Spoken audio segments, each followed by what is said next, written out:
In 2010, I went to a summer camp called Camp Ernst that my parents signed me up for. Thankfully, it was with my best friend Keith, so I wouldn't be going there not knowing anyone. The camp was for 2 weeks, and it was the typical setting you'd expect to see in those old summer camp horror movies like Sleepaway Camp. There were 2 big cabins where the girls and boys slept respectively. There was also a big lodge-type building with an activity center, dining hall, and other amenities, and then various other smaller buildings scattered throughout the camp. Keith and I stayed up later than all the other kids because we wanted to play on our Nintendo DS's together. It was reaching the deep hours of the night, past 2 a.m. We were still playing DS together. That's when the door to the cabin opened. Panicking, we both threw our DS's under the pillows and pretended to be asleep.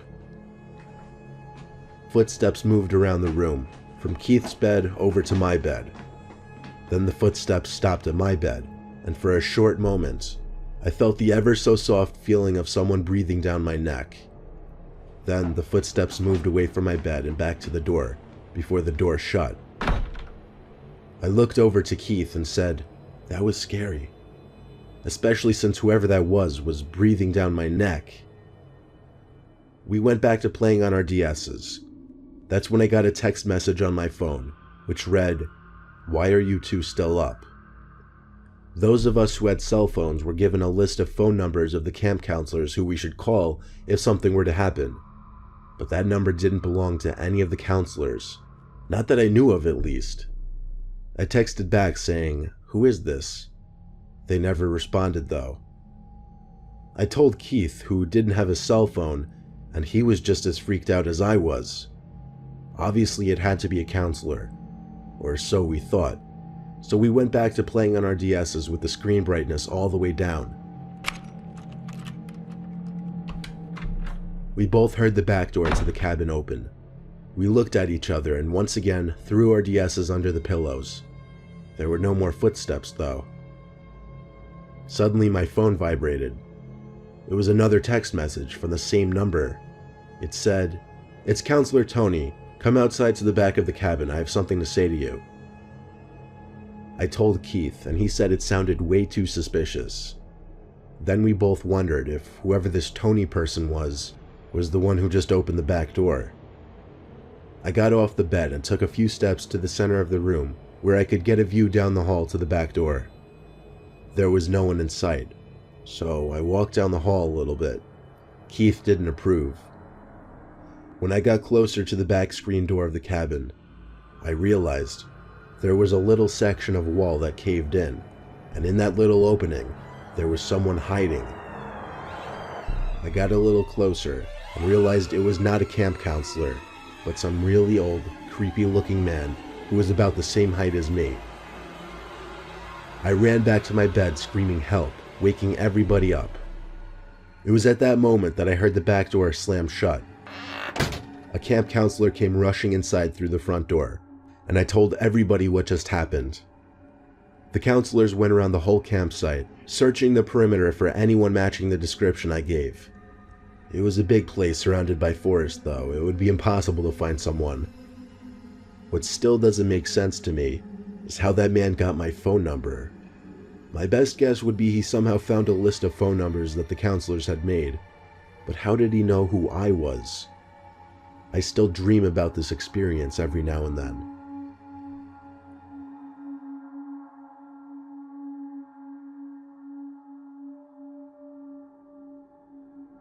I was just 13.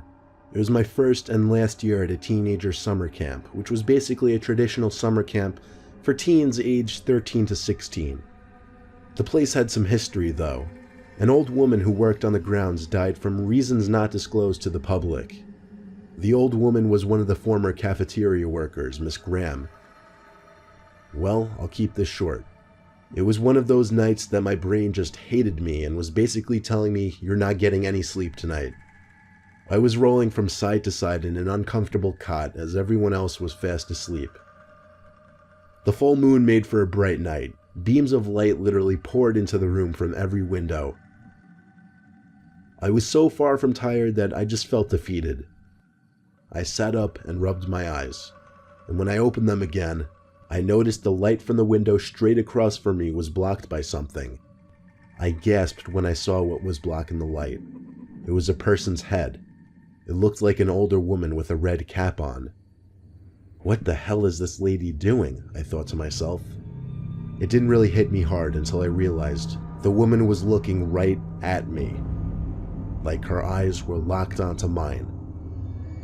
When I saw this, I flipped on my side and pretended to be asleep, or maybe I just wanted to hide under the covers like a baby. I gave it a minute before I dared look back at the window.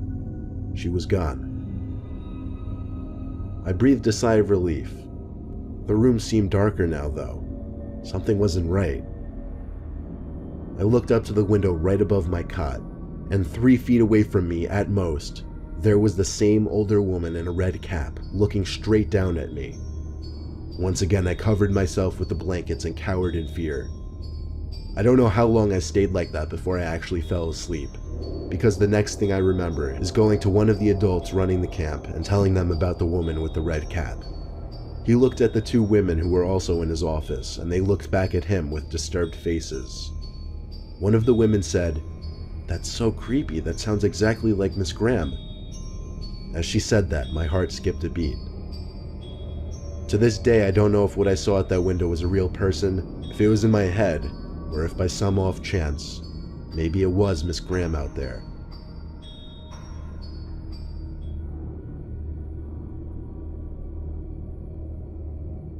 I'll never forget the time I went to a sleepaway camp in Pennsylvania.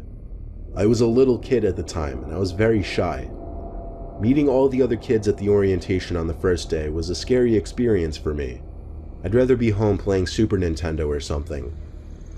Some of the other kids made friends pretty quickly. I thought I wasn't going to make any friends, but luckily some really outgoing kids started talking to me early on. I can't for the life of me remember his name though, so I'll call him Mike. Mike was a short blonde kid who always wore a Yankees hat. I thought he was the coolest kid at the time, but looking back now, I realize he's probably one of those kids who turned into a punk troublemaker in high school. During the tour of the campgrounds the first day, Mike and I picked up on a lone bunk building that looked like it had been abandoned and unused for years. We asked one of the counselors what happened. He said he had no idea. It was his first week working there. All he knew was that it hadn't been used for years. On the last night of camp, we were in our bunks. Everyone was getting ready to go to sleep. Mike came up to me and whispered something in my ear. He wanted to sneak over to that abandoned bunk just for the fun of it and see what's inside. I wanted to seem cool to Mike since I, for whatever reason, looked up to him, so I agreed. When everyone was asleep, we went outside and kept close to the bunk. We waited until the lights in the counselors' bunks were out, which wasn't long since it was already late. Then we ran down the pavement leading through the counselors' bunks towards the abandoned bunk building. My heart was racing the whole time. I wasn't built to be doing mischievous things like this, not at that age at least. Mike led the way until we were by the door of the abandoned bunk. The front door was boarded up, which is one of the reasons why it caught our attention initially anyway. So we had to go through one of the windows, which, wouldn't you know it, there was one that was completely busted open already. We climbed into the abandoned bunk. Now these buildings were pretty big.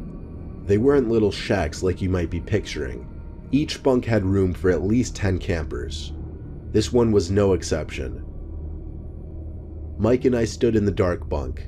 It was kind of cold in there. We had our arms out in front of us to make sure we didn't walk into anything. I walked into a bunk bed numerous times, and I heard Mike doing the same. I stopped to listen to what Mike was doing, and I heard bouncing on one of the beds. "Shh, stop messing around," I told him. I assumed he was hopping up and down on one of the old bunk beds, but Mike's voice came from the complete opposite side of the room, as I remember he said, "That's not me, I thought that was you." We had nothing to use as a light source, so we were in a pitch black room in a building that hadn't been used for years, and all we heard was the sound of someone bouncing up and down on a squeaky mattress. Needless to say, we freaked out and ran for the window we entered from. It was tiny though, so it took a while to get out. While I was waiting for Mike to get out, the bouncing sound stopped, and there was a loud thump sound. Whoever was bouncing on that bed must have jumped off. I jumped up to the window, and as I crawled through, I felt two hands grab onto my foot and try to pull me back in, but I was already out the window. We ran back to our bunk and locked the door. We contemplated running to the head counselor's bunk to tell them, but we figured we didn't want to get in trouble.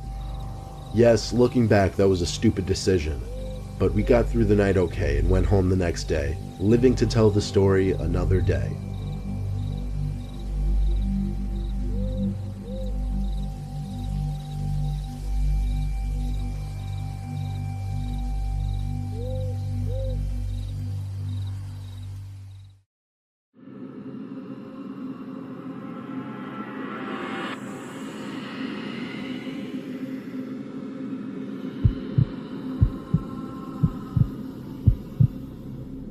My girlfriend of 7 years and I rented a beach house Airbnb in the Hamptons on Long Island in 2018. My girlfriend's name is Alicia. The house was very secluded, and it literally sat right on the beach, like back door led to the dunes. It was also more or less a completely private beach during the day, except for the occasional locals going for walks or jogs along the dunes. We were there for 3 days and 2 nights. During the daytime, for the most part, we lay in the sand with drinks, or we jump in the pool in the backyard of the house.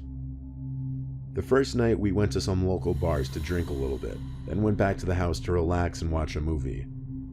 The second day there, like I said, we basically did the same thing as the first day, only this time we hopped in the pool first before going to lay on the beach to dry off. The house was absolutely gorgeous, a fantasy home for Alicia and I. Woods surrounding the house, pool in the backyard, and beach 10 steps from the back door. It all seemed like it was going to be a fantastic weekend getaway. We stayed on the beach for many hours, until around maybe like 4 or 5. Right as we started packing up and I stood up, I looked at the house, at one of the windows specifically, and I thought for sure I could see someone standing at the window, looking down at me. The sun was kind of creating a glare on the window at its current position, so I couldn't tell 100% if my eyes were playing tricks on me. I grabbed Alicia's shoulder and pointed up at the window. "Do you see that?" I asked. When she said, "See what?" I could see that whatever I thought I saw didn't seem to be there anymore. I told her to keep packing up while I ran back to the house and up the stairs to the bedroom window where I thought I saw someone or something. The room was empty though, as was the closet, under the bed, and the rest of the upstairs rooms. The only noise was the sound of the window air conditioners in various rooms, and then the door opening downstairs. It was Alicia arriving with the stuff, so I chalked it up as seeing things after lying in the sun for hours. That night we hit a couple of the same bars again. We stayed out later this night because it would be our last night there. I think we got back around 11. Upon entering the living room, we tried to flick the lights on, but they wouldn't. Then we noticed all the digital clocks from the cable boxes were off too, so the power was out. I looked around for a circuit box, but couldn't find one. It was way too late to call the homeowner. All that would happen is we'd miss out on watching a movie that night. We were tired anyway, so we just went upstairs using our phones to provide us enough light to prevent us from falling on our faces up the stairs. We went to bed, and the alcohol in Alicia's system helped her knock out pretty quickly. But then, I sat up when I felt like I heard something from outside of the room. I looked at the doorway. Someone walked past the doorway in the hall. I covered my mouth with my hands to prevent my squeal of horror from being heard. I lifted myself over Alicia to get off the bed and run to lock the door. The second I locked it, there were knocks on the other side, and someone said, "It's the landlord. I came to fix the power." I didn't believe it for a second. The knocks turned to more aggressive bangs, and the door started to shake as the man on the other side started twisting and shaking the doorknob. My girlfriend woke up and started to scream as she realized what was going on. I screamed, "Call the cops," to her, and I think this caused the man on the other side to stop. The next thing that happened after waiting in silence and fear was the sound of the police officers downstairs. They had entered the house through the front door that was apparently left open. The police investigated, took a report, and said they'd let the local media know of the incident. They even helped us find the circuit box and restore power. The next day, we left first thing in the morning, and on the ride home, I called the landlord, who said he hadn't even been near the Hamptons for a few weeks.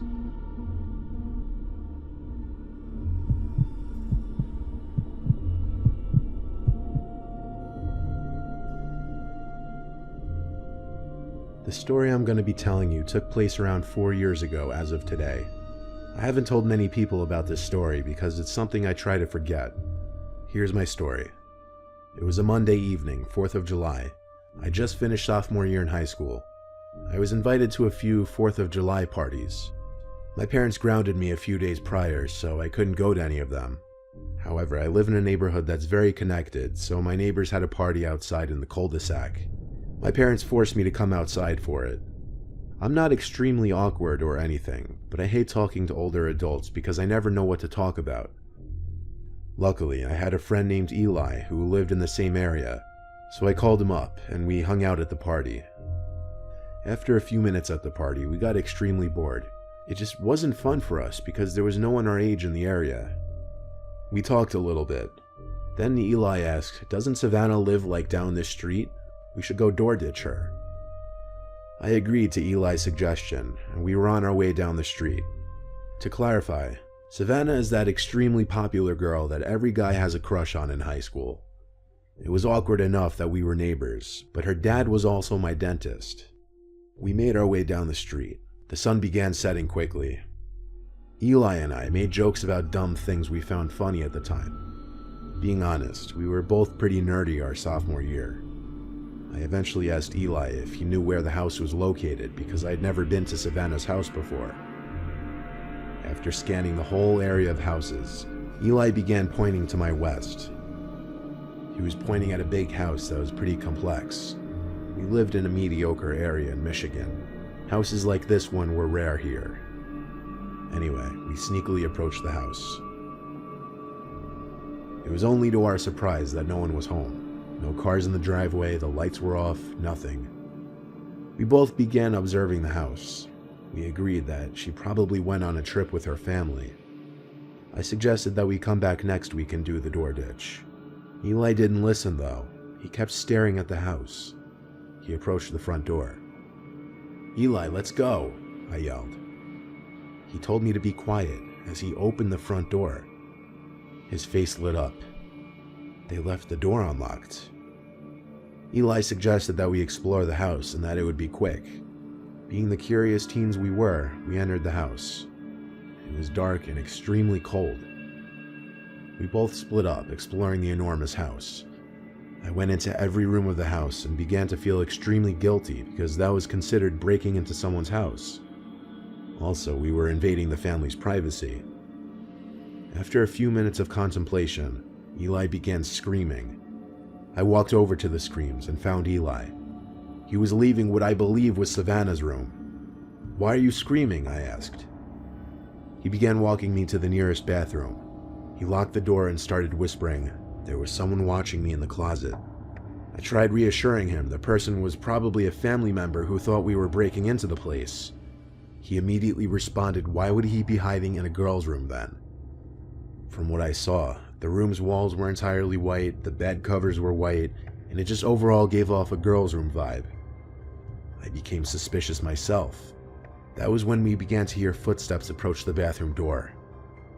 We tried listening, but the walking seemed to stop. I told Eli to be quiet.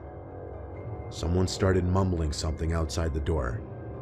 Shortly after, there was knocking on the door. It started out soft. As it continued, it got louder and louder. It sounded as if someone was trying to break down the door. It started becoming a scene out of a horror movie when the person started screaming. It was a man's scream. I turned around and panically tried to open the window behind us. It was bolted down. I thought we were dead. There was a wrench right next to the toilet, and I used it to destroy the window. We jumped out of it and fell onto the bushes below. I still managed to break my ankle, but we ran out of there fast. Both Eli and I were so confused as to who that person was and what their intentions were. A few days passed, and the family came back. I couldn't take the guilt anymore. I turned myself into the cops and admitted to breaking in. The cops asked me a few questions. Later, they sat me down with my dentist, or the homeowner. I began the conversation with, "Yes, I'm guilty, but the guy hiding in your daughter's closet nearly tried killing me." My dentist showed mercy and didn't press charges. However, he just started to become anxious as he told me. We never invited anyone to stay at our house.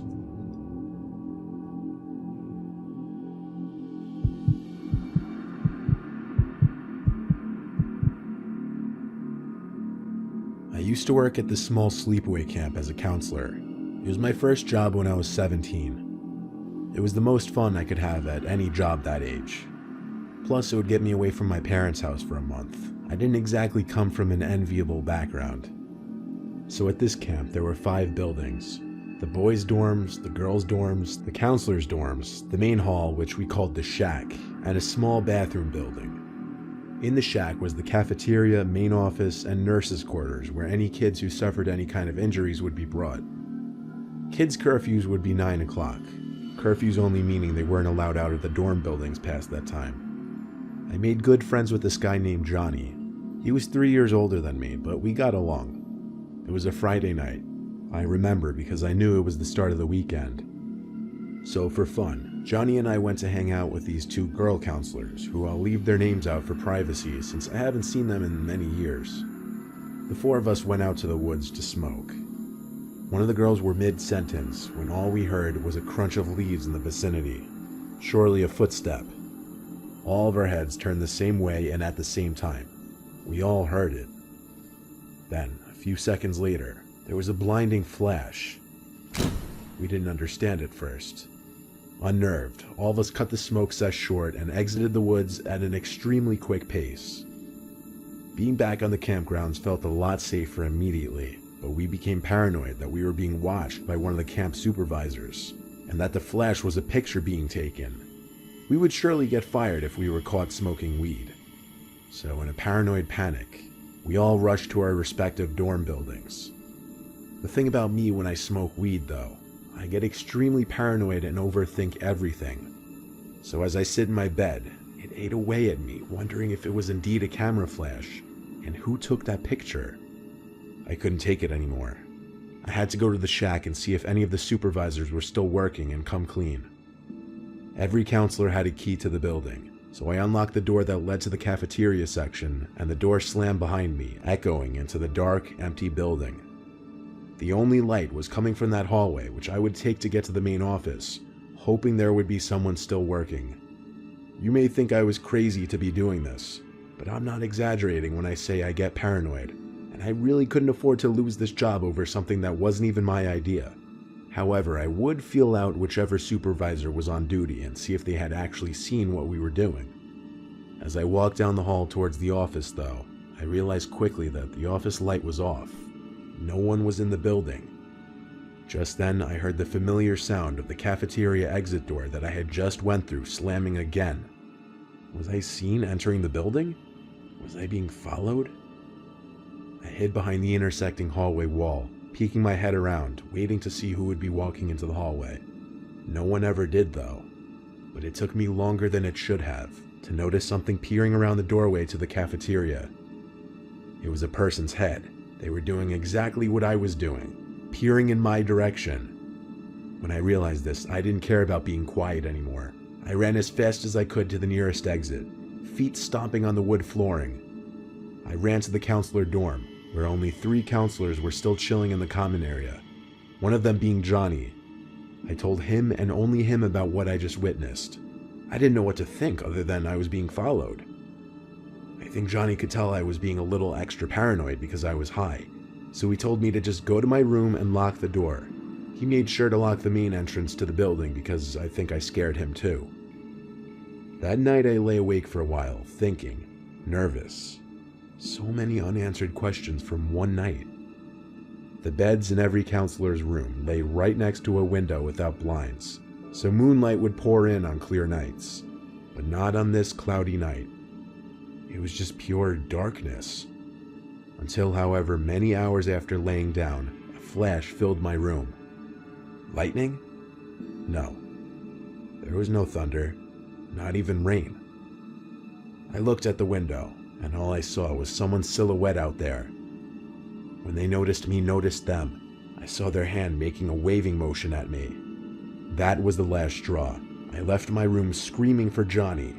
He had already gone to bed at this point, so I banged on his door till he opened up. I told him the man who was following me was at my window, so he went to check with me, but figures, he was gone. Johnny asked me if I was still high. I told him not at all, it had been hours. I asked if we should call the cops or something. He said no. He told me to sleep on the floor in his room with my blankets if it made me feel better. Low-key, I think he wanted me to because he was scared just like I was. I didn't understand why on the surface he was pretending to not take this seriously, given that he saw the first flash in the woods with me. I did sleep in his room though. I didn't want to sleep alone, I was too terrified. The next day, I went to the main office to talk with one of the supervisors. She didn't really know what to do. She didn't call the police, but she gave me permission to call them if something else happened, for the safety of the children. But nothing happened again. Not until the last day on the job for counselors. This was when the kids had already went home, and it was the day we were supposed to pack up and leave. I woke up to 4 pictures taped on my window. One zoomed in on me in the woods that night with Johnny and the 2 girls. A second picture of me sleeping in my bed. A third picture of me entering the shack building that night we smoked, confirming I was being watched and followed. And the 4th picture, a zoom in of my license plate number. I took the photos and showed them to the same supervisor.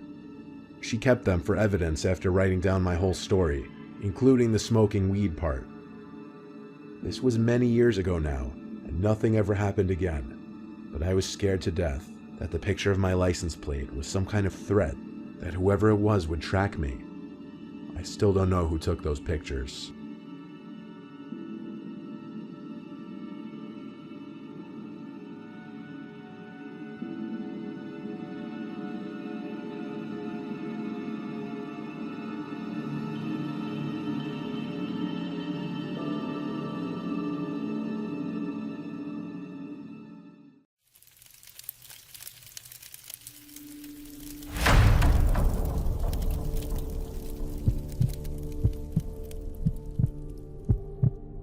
My name is Chris. This happened years ago, and it's something I actually forgot about until recently. I was 17 that summer, working nights at a pizza place on the outskirts of my childhood hometown.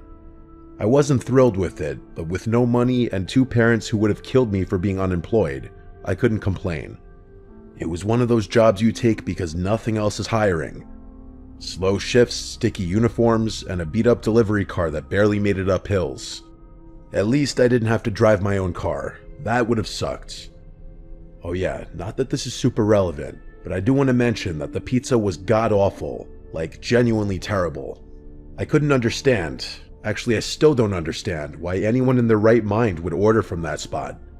If not for the technology and relatively nice atmosphere it provided, I honest to God don't think we ever would have gotten a single order. That place is definitely the thing I missed the least about my childhood hometown. And that's saying something. The one saving grace about working there was that because the pizza was so bad, or because the place itself was so far away from our downtown, or maybe a combination of the two, people rarely ordered from us, so most nights were dead quiet. I'm not going to bore you with the mundane details about how my nights typically unfolded. It was a pizza place. I'm sure you could fill in the blanks yourself. One night, I was restocking the fridge with drinks when the tablet buzzed with an online order. Large sausage and olive pizza. I remember that distinctly because we never got olives. The address was out in the middle of nowhere, past the edge of our delivery zone, and I remember getting ready to reject it out of habit. But before I could, my manager, this 30-something guy named Russell, who mostly sat in the back scrolling through Reddit, looked over and told me to take it, saying we hadn't had a single run in over an hour. I didn't argue, so when the pizza was ready, I typed in the directions on my phone and grabbed the pie. At least it would kill 30 or 40 minutes. As I was about to leave the store and walk to the car, I looked a little more carefully at the delivery instructions Russell had printed and stapled to the box, which I hadn't paid attention to until then. They said, and I remember this word for word, park on the street behind the house, walk through the backyard, knock on the back door only. That caught my attention a bit, but my 17-year-old brain thought of several rational reasons why someone might not want me to use the front door. Maybe they didn't want to wake an old person or a young child in the house. Maybe the front door of their house was being renovated. Maybe they wanted to hide the delivery from a parent or spouse. It really could have been any number of things. Plus, all I could think about was how slow the night was and how much longer it was going to feel if I sat around folding boxes. So I just decided to do my job. But the second I stepped outside, I started having second thoughts. It was one of those summer nights that felt like walking through soup, hot, humid, and completely still, like even the air was stuck in some kind of invisible jelly. I don't know if this will make sense, but there's the stale, sour smell you get when it's really humid and still out, sort of like old plastic and sun-baked dirt. That's what it smelled like out there. I hate that smell more than anything, but it was unavoidable. I had the windows down for maybe 2 minutes before giving up and blasting the AC. The delivery address wasn't in the direction of downtown. It was actually in the exact opposite direction, even though the pizza place itself was already kind of in the middle of nowhere. The drive was supposed to take just over 25 minutes, but it felt longer because of how empty the roads were. I'm definitely exaggerating a bit. It's not like there were no houses for miles, but it was much less dense the further I drove. When I finally got to the address, I realized I was coming up behind the house. The GPS had routed me along the skinny little side street that ran parallel to a set of backyards. There weren't any street lights, and the houses didn't have back porch lights either. It was all shadows. I remember slowing down and double-checking the house number because it looked totally dead. There were no lights inside and no cars in the driveway, just this sagging backyard with overgrown grass and a rickety wooden fence that didn't even close all the way. But still, I followed the instructions. I parked right there on the gravel shoulder, grabbed the pizza, and walked up the incline toward the back door. I had the pizza in one hand and my flashlight in the other, angling it down toward my feet so I wouldn't trip on anything. When I got to the top of the hill, I saw the back door. It was one of those old white ones with a small pane of glass at the top covered by a cheap curtain. I knocked and waited, but no one answered. I knocked a second time, knowing that my manager would be livid if I returned to the store empty-handed. After no response, I was about to knock a third time when I saw the curtain move. Not a lot, just this tiny little twitch, like someone brushed it with their finger. It was fast, and I don't think I would have even noticed if I hadn't been staring at the glass. I stood there for another few seconds, expecting the person who was clearly standing right behind the door to finally open up. But before that happened, I noticed 2 unmarked cars pull up to the side street behind my car. My first thought was that I was about to get in trouble for trespassing or something. One of the car doors opened, and someone stepped out.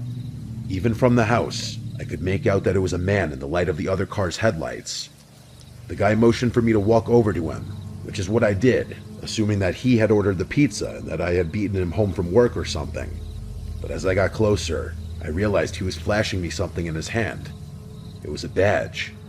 The guy was an undercover police officer, which I was able to ascertain because he wasn't wearing a uniform, just normal clothes. As soon as I got within a certain distance of him, he told me to head back to my car and wait there. That was it. That's all he said. So I did. I backed away slowly, climbed into the delivery car, and sat there watching. That's when I realized there weren't just 2 officers. There were 5, maybe more. All of them had flashlights, but none of them said a word. They moved stealthily, circling the house like they were trying not to be seen. Not one of them knocked or announced their presence, which I found strange. It was a pretty bizarre sight. I remember one of the officers reaching for the back door handle, the same one I had just knocked on, and gently trying it. When it didn't open, he just nodded at one of the other guys and backed off. It felt like I was watching something I wasn't supposed to see, and I guess I was. Eventually, the first officer came back to my car and crouched beside the window.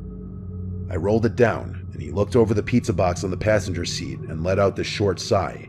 He was relatively vague with what he told me, but he didn't seem like a tool, just that he was trying not to say too much. Basically, he said that there was an ongoing investigation involving that property, and that he, along with the rest of the officers, were staking it out. He apologized for taking so long to intervene, and told me that I had pulled up the exact time they were repositioning their vehicles. I asked if he wanted to see the delivery order, and he nodded. I pulled it up on the delivery app, but I could tell it was useless. There was an associated phone number with the order, along with the delivery address and the first name, Jerry, but it didn't seem particularly helpful. The officer read it, took the number down, then told me to leave immediately. I expressed my frustration to him, saying that my boss was going to kill me for returning with the pizza, and the guy just shrugged his shoulders. Then he repeated his instruction for me to leave, and started walking away from the car. I was pissed, but there was nothing I could do, so I drove off. It took me the entire ride back for the whole thing to sink in. I didn't really grasp the gravity of the situation until stepping out of the car. If the police hadn't intervened when they did, something awful could have happened. I don't even know what. The more I thought about it, the more I realized that the threat of the police was probably the only reason the person didn't open the door to accept the pizza. But why would someone order a pizza if they were being staked out? Maybe the person inside the house didn't know they were being watched. Or maybe they did, and I was part of some test run. Like maybe I was the bait to see if the cops were watching that side of the house. Or if they left. The curtain moving, the silence, the timing, I don't know. What I do know is that I will never get an explanation for what happens, and thinking back to this incident is mostly a waste of time. I probably would have forgotten all about this if one of my high school friends hadn't brought it up the other week. I didn't even remember it at first. It's probably best I forget about it again, but I figured I'd share it here before that happens.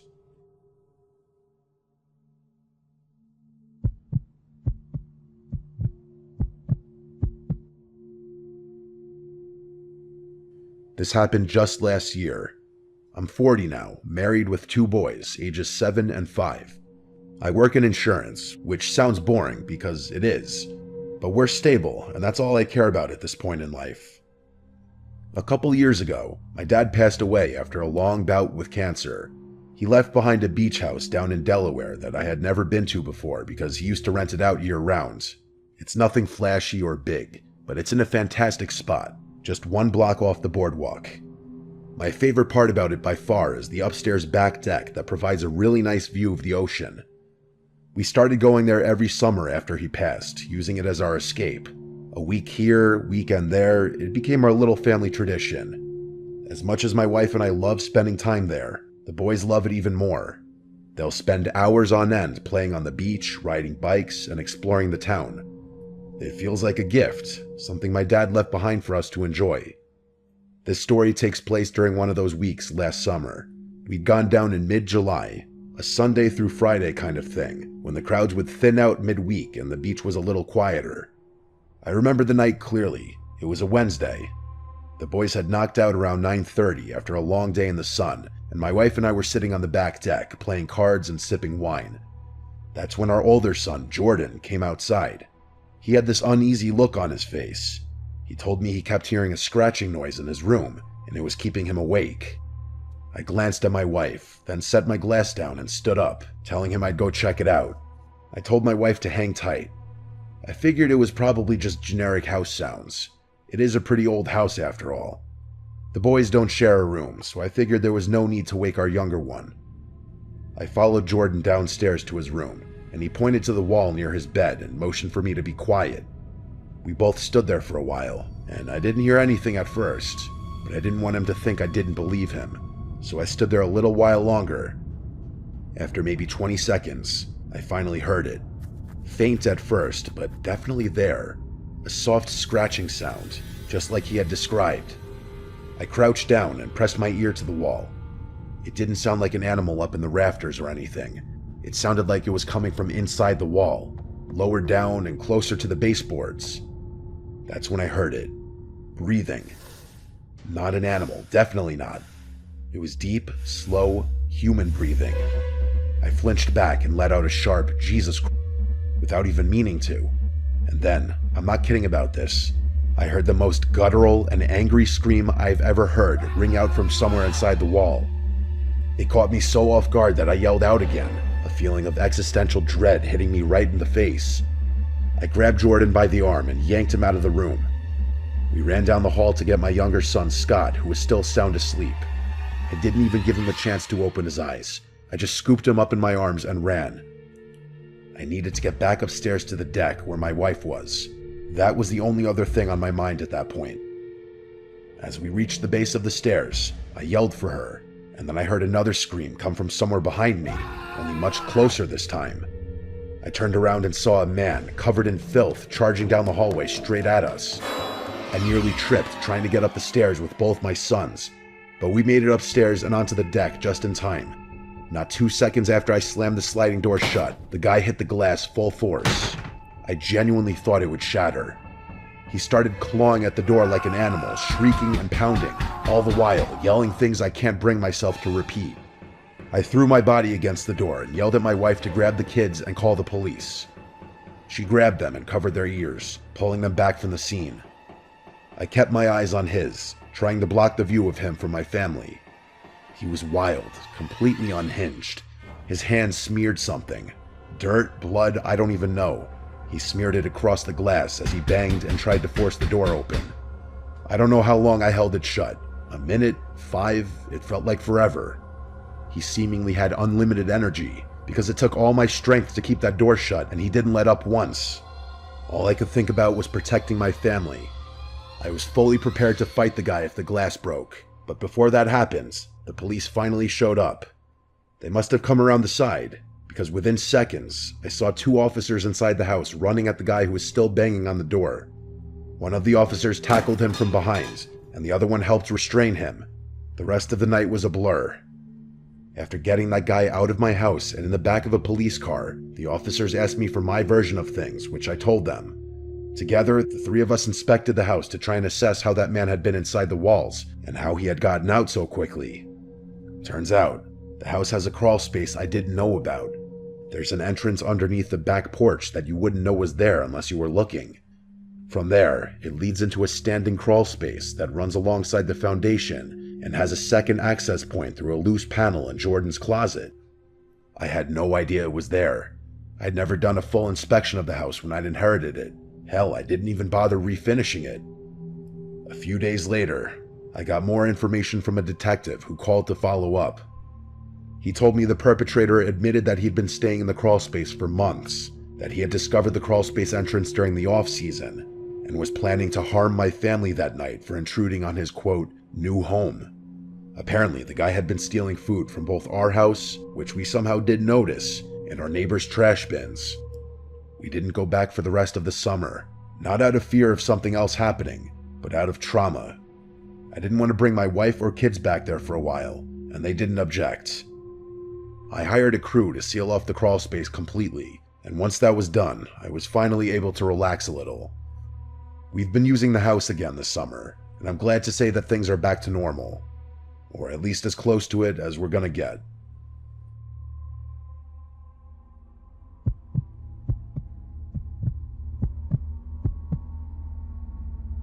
I grew up in a kind of rural area where you could ride your bike for miles without seeing another person. Like a lot of people, my favorite season was always summer. It still is actually, but it's been a while since I lived out in the country, so summer's lost a little bit of its charm. A lot of what made summer so special to me is tied to life in the middle of nowhere. There was something about the warmth, quiet, and emptiness I loved, something I could never find in the city. It's hard to explain, but I just felt so isolated, but in a good way. Like I had my own little corner of the earth, all to myself. Like I could disappear for hours and no one would know. Summer nights were always the best. The darkness added to the feeling of privacy and freedom that the little girl I used to be craved. I was 16 at the time. I had a friend back then named Taylor. She was a little more reckless than me, always pushing the limits in small ways. One random night in July, we decided to go stargazing. Just us, 2 bikes, and a bottle of wine. It wasn't the first time we had done something like this. Actually, it's something we did quite often. That is, until what I'm about to tell you happens. Come to think of it, this was probably one of the last times we went stargazing together. We didn't have a specific plan, just a direction. We wanted to go somewhere new, since the old spots were getting a little repetitive. Taylor said she knew a good spot past the edge of town, some abandoned stretch of farmland where nobody ever would bother us. It was sometime around 10 o'clock when we left. I'm not sure how long we biked, maybe 20 minutes, maybe 30, but we didn't stop until we were past anything even remotely civilized. At some point, Taylor just stopped her bike abruptly and told me we were here. I wasn't really sure what here meant, since there were no descriptive landmarks around, but it still felt perfect. Wide open field, no buildings, no fences, no cows, just a huge patch of grass and the endless starry sky. We spread out a blanket and popped the cork with the little opener Taylor had somehow remembered to bring. It was some cheap red wine that didn't taste all that good, but it did the job. We laid there for a while, passing the bottle back and forth, pointing out the few constellations we remembered by name. Our goal on nights like this was always the same: try and spot a shooting star. At one point, Taylor asked me if I thought we'd actually see one, and I told her probably not, but to keep looking anyway. They're not as uncommon out in the country where you can see so many stars, but you still have to pay attention. Shooting star or not though, we were having a great night. The wine was definitely doing its job, and I started feeling myself slipping into drunkenness. It was the kind of night that made you feel like time didn't exist, kind of like what I was talking about earlier. This isn't super relevant to the story, but it's one of the few things I remember about the night, so I'm going to quickly tell you anyway. There was a very brief moment that felt like a blip in the rhythm of the night.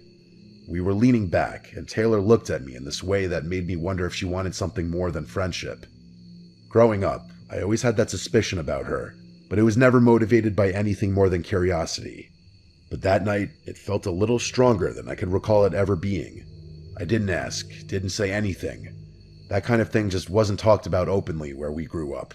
And besides, maybe I was just tipsy and reading too into things. Either way, it passed. We laughed about something dumb she said, and then looked up just in time to catch a shooting star streak across the sky. If anyone has ever seen a shooting star, they know the uncontrollable reaction it elicits. Like, you just can't help but laugh or shout something out into the night. The two of us giggled, and Taylor told me to make a wish. I don't remember what it was, probably something silly. We leaned back and talked for a few more minutes, our moods a little uplifted from seeing the shooting star. I closed my eyes for a moment, not to fall asleep, just to feel the breeze on my face for a second and settle further into the stillness. I swear on my life, my eyes were not closed for more than 5 seconds. But when I opened them, Taylor was gone. Like, gone. Not just off to pee or fiddling with her phone. She was actually gone, which I could tell from the fact that both she and her bike were nowhere in sight, even though mine was still sitting right next to the blanket. I sat up fast, thinking maybe she was messing with me, but even after turning a full 360, I couldn't see her. In that moment, I felt this unexplainable feeling of fear wash over me. The empty field I was sitting in suddenly felt suffocating, and the gentle charm of the night was replaced by panic. The stars looked dimmer, that's the part I can't forget. The sky was still there, but it felt off, like someone had turned the brightness down or smeared something over it, and the air felt colder too. Not like it had cooled naturally, but like I stepped into a different version of the same place. I know I'm not making any sense, but like I said, the feeling was unexplainable. I pulled out my phone to check the time. It was 3 a.m. exactly. That timestamp is burned into my memory, and probably will be forever. I had to blink a few times to make sure my mind wasn't playing tricks on me. It hadn't even been midnight just a few minutes ago. I kept staring at the time on my phone, wondering if I had somehow fallen asleep. I knew I hadn't, but I couldn't be sure. Would Taylor really leave me there all alone though, even if I had fallen asleep? There was no way. She wouldn't have done that in a million years. I stood up, spun around, and called her name a bunch of times, but she didn't answer. I didn't know what to think.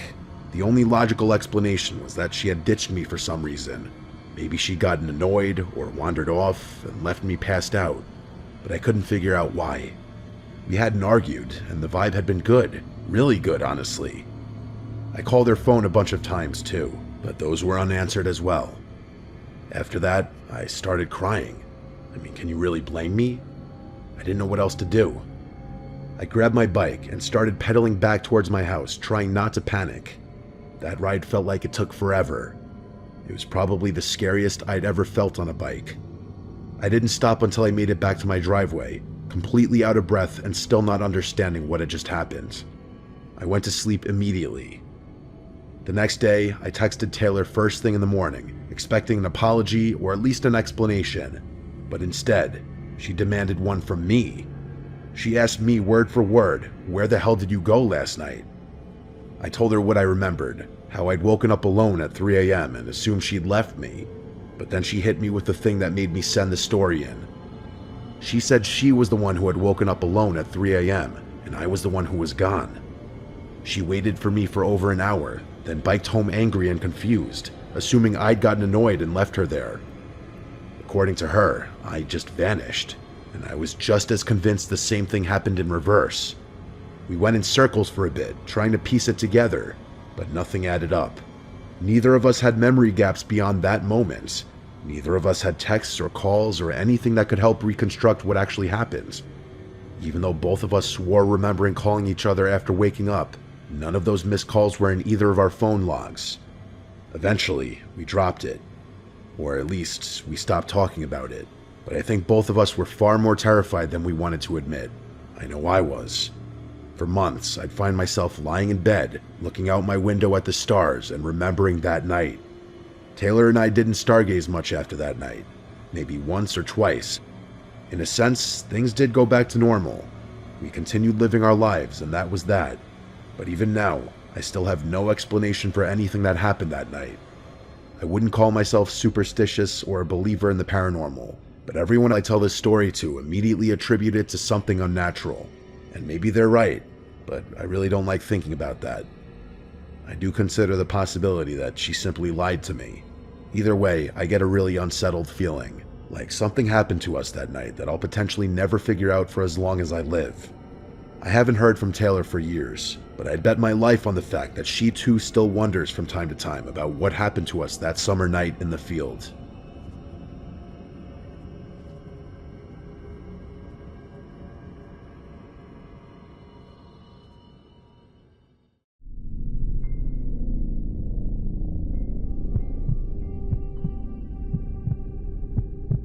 I once met this dude named Matt when I was out with friends at a bar one summer. I was out with a big group, and Matt and I made friends at the bar, vibing over the Cubs game that was on. My group kind of dispersed away from me as I spoke with Matt, so it wasn't like Matt really spoke to any of my friends. We ended up exchanging Instagrams, and he had a decent amount of followers on Instagram, and his pictures made him seem like a normal 20-something-year-old dude who likes to go out, travel, and stay active. After we exchanged info, I went to go find my group. Honestly, whenever you bro out with another guy while you're at a bar, the odds of ever actually contacting each other again after exchanging info are slim to none. You always act like you'll hit them up, but come the next day when you're sober, you just have no interest. Well, the next day, which was a Saturday, I went out to another bar/restaurant with my friends. This was an outdoor spot on the water. It was for my friend Tyler's birthday. I put something on my Instagram story as we all sang at the bar for him. After about an hour, we were done with dinner and just hanging around the outside section of the bar when I got a tap on my shoulder. I turned around and it was Matt. He dabbed me up with a smile and said this was his favorite Saturday night spot. I introduced Matt more officially to my friends this time, saying, "You guys remember Matt?" Even if they hadn't really spoken to him, they did see him the night before. Well, as the night went on, Matt kind of hung around for a while, and it was fine because everyone was drunk, including him, and everyone was just having a good time. The next time I saw Matt was when he invited me golfing on a hot day. Honestly, I suck at golfing, but it's something I want to get better at, so when he invited me early one Sunday morning, I went. I think it was literally the following weekend after I saw him last. It was just him and I going. I tried to get a couple of my friends to go, but they were too hungover and said it was too early. Matt and I just vibed playing golf. I think it was only 9 holes. It took us like 2 hours. Afterwards, we got food, and then I went home to relax before work the next day. I saw Matt one more time out after that, before he invited me on a hiking trip with him to Arizona. Honestly, Arizona and the Grand Canyon were always on my bucket list. I just checked the dates with work and confirmed I was able to go first, and I was an immediate yes. I asked Tyler and a couple of other friends to come with, but they were heavy no's. They said they couldn't get the time off work and needed to save money, the typical responses from any of my friends when I try to get them on a trip. I asked Matt if any of his boys were going, and he said nah, he was going solo dolo. I actually hadn't met any of Matt's friends yet. His Instagram painted him as this super popular guy though, so I didn't find it weird. We flew out on August 15th, and our return flights to Chicago were August 18th. We landed at night. Matt rented a car for the weekends, and on the way to the Airbnb, we stopped for food and alcohol. By the time we got to the Airbnb, it was late. We had a couple of beers when we got there, and I could tell that Matt was down to stay up longer, but I was admittedly shot and wanted to go to sleep. This was when I realized there was only one bed in the Airbnb. I had never asked him to confirm that there were 2 bedrooms. When I brought it up, he pointed to the couch I was sitting on and said it's a pull-out couch. He then said relax and that he's not going to charge me for the Airbnb. Honestly, a free stay in Arizona, I couldn't complain about the couch. I pulled out the sofa bed, set up the sheets, and went to sleep. It was surprisingly comfortable. In the middle of the night, I woke up to Matt walking through the living room to the kitchen to get water. I'm a light sleeper. The sound of a pin drop will make me wake up. I rolled over and went back to sleep. The next morning, Matt woke me up early. It was a sunny, gorgeous day, and we drove straight to the Grand Canyon. I had no idea just how massive it truly was, or how many individual trail options there were. We hiked the Bright Angel, I think. I didn't realize how out of shape I was until that day. Matt was perfectly fine, laughing and telling me to keep up while I was dripping in sweat and out of breath. We took numerous breaks, which we used to take a million amazing pictures. It was beautiful. Eventually, we got back to the car.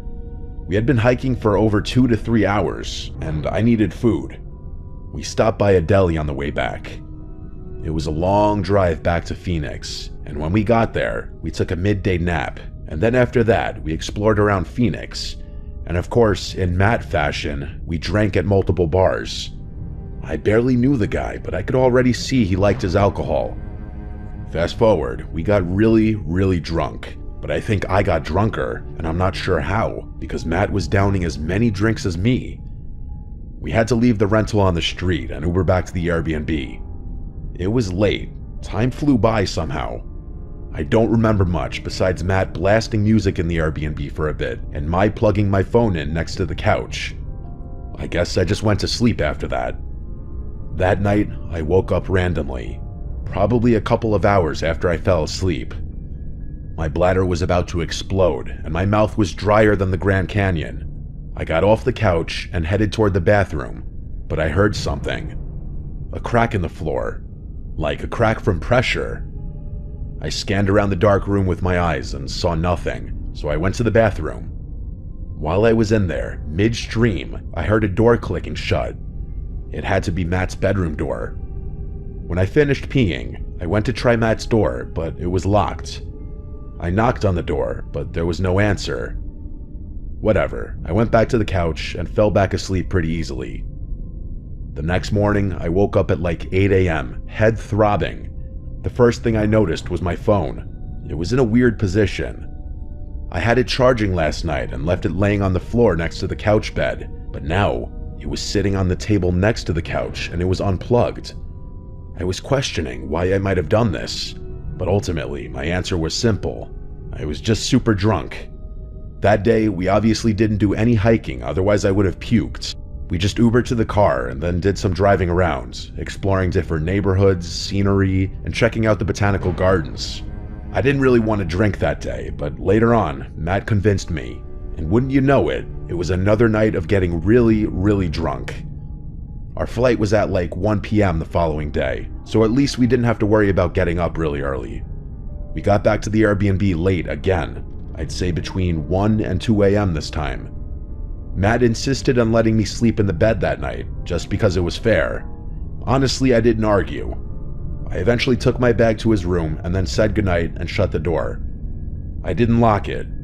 Not that it mattered, because the locks from what I remembered had those doorknobs with locks that you could easily unlock with like a butter knife or something. I wish I could say the story ended there and that we went home in peace the next day. Well, I woke up that night, probably not long after I fell asleep. I didn't know what woke me up at first. It's like waking up to a sound, but you didn't fully consciously hear that sound because you were still technically asleep when it caused you to wake up. I looked around the room, and then for my phone. My phone was missing. I had it plugged in next to the bed and had the phone on the bed next to me, but now the cord was just dangling from the outlet to the ground with no phone. How could this happen again? I looked on one side of the bed on the floor, and then the other, and I jumped up and screamed at the top of my lungs when I saw Matt laying face down, sprawled out on that side of the bed on the floor. He looked up, looking like he'd just woken up from a deep sleep. I shouted, "What are you doing?" He looked around the room, acting confused, like he didn't know how he got there. He stood up and said that he must have been so blacked out that he just walked in here to go to bed, but then remembered I was in the bed and he crashed on the floor. But that didn't make sense because he was on the side of the bed further from the door.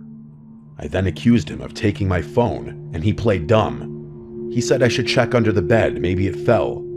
Then he got on his knees, looked under the bed, and instantly said, "Bro, here it is," and he pulled it out from under the bed. I looked at him, and I genuinely felt like I was staring at a different person now. Who was this guy? Did he really try getting into my phone twice? I told him I'll just go back to the couch, but he insisted he would, and then he left the room. You bet your ass I locked the door this time. If it weren't for the phone, sure, I'd just see it as he was really drunk and did something goofy, like come pass out on the floor, but I was detecting bullshit there. He took my phone, and I know it. Since I was still kind of drunk, I didn't really have much trouble falling back asleep. Once again, I wish it ended there, but it didn't. I woke up one more time that night, and this time, I quickly realized why. At the foot of my bed was Matt standing there, but all I could really see was his silhouette. For some reason, I didn't jump or scream this time. He sat down on the bed and started rubbing my foot, and that's when I screamed at him to get out. He wouldn't move, so I had to physically push him off the bed and out the bedroom door. I started packing my clothes into my bag, and then quickly packed all my toiletries and whatever else I packed. He didn't say a word. He sat upright on the couch watching me like a creepy NPC the entire time. It was the most unsettling part. I called an Uber to the airport. I wasn't staying there another minute. He didn't try to stop me. I got to the airport just as the sun was starting to rise, and as hard as I tried to sleep, I couldn't. My mind was just racing. I waited there the entire time for the flight. I paid like $35 to change my seat so I wouldn't be next to Matt. I looked out the window the entire time the plane was boarding so I wouldn't have to make eye contact with him. I didn't tell any of my friends until later that day. I just needed time to process and digest everything. A couple of my friends said, "See, I told you he was weird," and pointed out that both times we ran into him, he was alone. It got me also thinking that the only reason he ran into me at the outdoor bar was because he saw my Instagram story and probably came there. Actual stalker behavior. I blocked his number and Instagram, but before doing so, I went to one of his older Instagram posts where he was with friends. No one was tagged in the picture, but I looked at the comments, and there was one comment from a guy who looked like he was in the picture. I saw that Matt wasn't even following him or vice versa. I took it upon myself to DM the guy, asking if he was still friends with Matt. The guy responded back within 10 minutes saying this, "Nah, guy's a freak, run away." From there, he told me about his own experience along with the other guys who used to be friends with him, who all had to cut him off. The guy untagged himself for Matt's photo, but he said he can't forcibly get him to take down the picture. He wasn't surprised at all when I told him what had happened in Arizona, and the guy's response was, "Guy should be in jail." It's crazy that I thought Matt was just a normal dude who was looking for a bro, but he ended up being a potentially dangerous predator. I still just want to know what he was trying to access on my phone.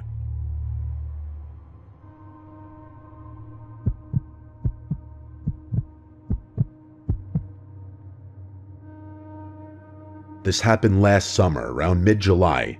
I was home from college for a few weeks, and I was just trying to enjoy the break before my next semester started. My name's Kyle, and I live in Maryland. I had been talking with my two closest friends, Jason and Marcus, about doing something together. Just the three of us, like we used to back in high school. We all go to different colleges now, so it's rare that we get time like this. We ended up planning a weekend beach trip to Ocean City. Jason's family owns a small beach house there that they don't use much, and he got permission for us to stay there for a few days. It was nothing fancy, just a 2-bedroom place a couple blocks off the sand. but it was perfect for what we needed. Just time to relax, party a bit, and catch up. We drove down on a Friday afternoon. The weather was hot, upper 80s, with that heavy humid air that sticks to your skin. It smelled like sunscreen and salt water the second we got into town.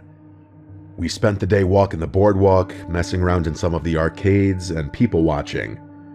The beach was packed with tourists, kids running around with beach balls, families with umbrellas and coolers, and lifeguards constantly yelling at people to move out of the restricted areas. Everything felt normal. It was just a fun summer day.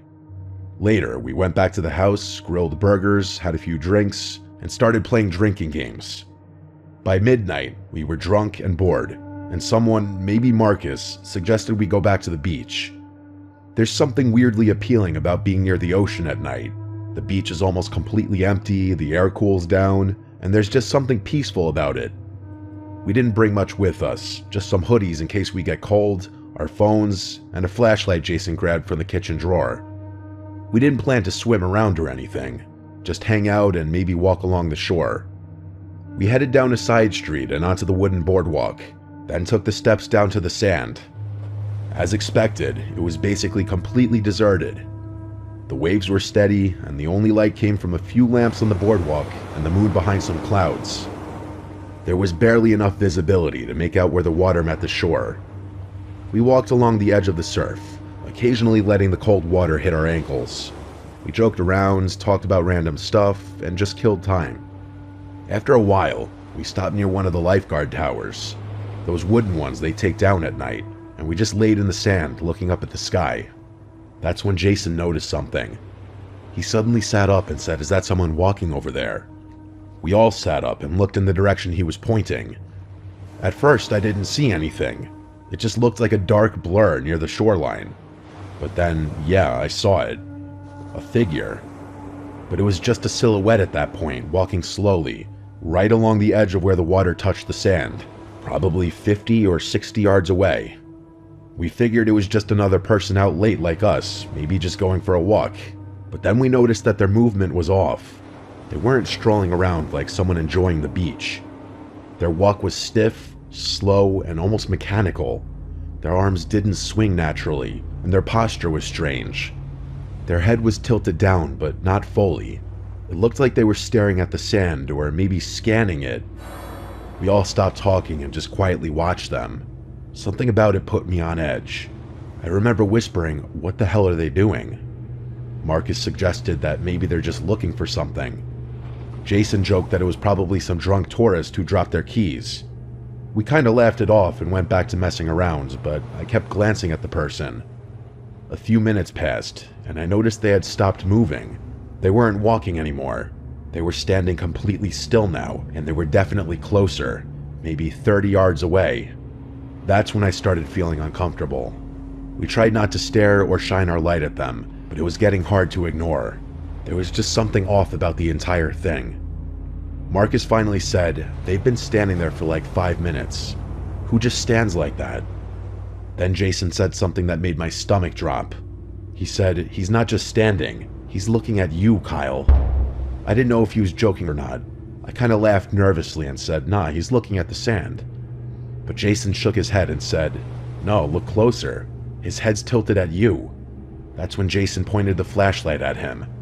I didn't even want him to do that, honestly, but he clicked it on and aimed the beam. The light hit the figure for just a second before the battery started dying and it flickered out. But that second was enough. I saw him. He was almost grayish white with no shirt. He was wearing wet jeans, clearly from the ocean.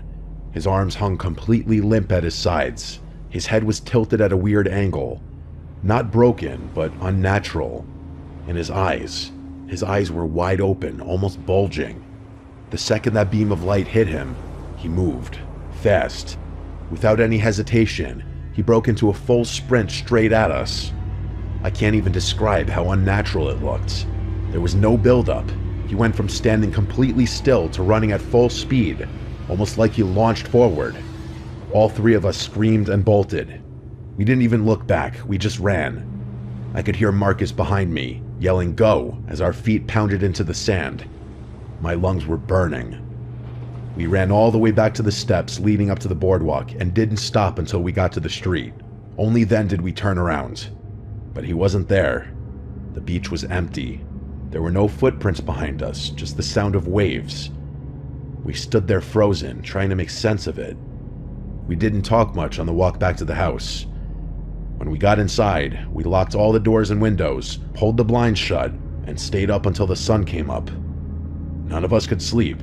I kept expecting to hear knocking or see that pale face outside the window, but thankfully it never came. The next morning, we tried to laugh it off again, say it was probably just some cracked out homeless guy trying to scare people, but deep down, none of us believed that. The way he moved, the way he appeared out of nowhere, the lack of footprints, it made no sense. We stayed one more night, but we didn't leave the house. We left early the next morning. Over the next few weeks, we tried to move on, but then Jason texted me one night. He said he'd been having dreams, the same dream over and over. He'd wake up and see the guy standing in the corner of his room, soaking wet, head tilted, just staring at him. No movement, no talking, just standing. I told him that was messed up, but I didn't tell him that I was having the exact same dream. Everything was the same, the guy, the posture, just standing in my room, not moving and not talking. Sometimes I wake up thinking I hear the sound of wet footsteps in my hallway, but when I check, no one's there. Then, last week, almost a year later, I was scrolling through this local Facebook group that posts about stuff going on in Ocean City. Someone uploaded a photo they'd taken the night before from the beach. It was grainy and dark, but I recognized what they were talking about. They said, "Does anyone know who this creepy guy is that I saw standing by the water at like 1 a.m.? I clicked the photo. It was blurry, but I recognized him instantly. Same posture, same pale skin. He was just looking down at the water. The comments chilled me even more. There were dozens of people saying they'd seen him too. Some said he was there for hours. One person said they watched him walk into the water and never came back out. Another said they found wet footprints on their back porch 2 streets from the beach. No prints leading to or from them. I don't know what we saw that night, but I know this. I'll never go back to that beach at night again."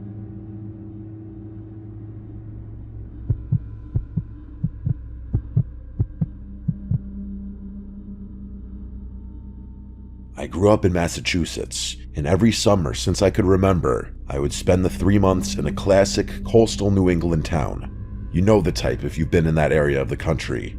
I had a big group of friends who always did the same thing, and we would get up to all kinds of shenanigans every day after our respective jobs. I was 19 years old when this happened, like most of my friends, and I had just gotten off of a dockboy job I had. So like any other night, I texted my friends what the plan was, and picked up my friend who I'll call Emerson from his job to go get alcohol, as he was the one with a fake ID. We got the alcohol and went back to the small town where we lived. We decided to get on my family's boat that I was able to take out on my own, to have some beers while we wait for everyone else to finish what they were doing. We drove around the little peninsula we were on to this place where a lot of people anchor and hang out. There were a couple of boats anchored already, and it was about 7 p.m., but it still wasn't unusual. We found a spot between the 2 boats, threw the anchor down, and just chilled and drank. We were having a nice time, listening to the music from the boat to our left, when the one to our right decided to leave, and then eventually the other boat's music shut off.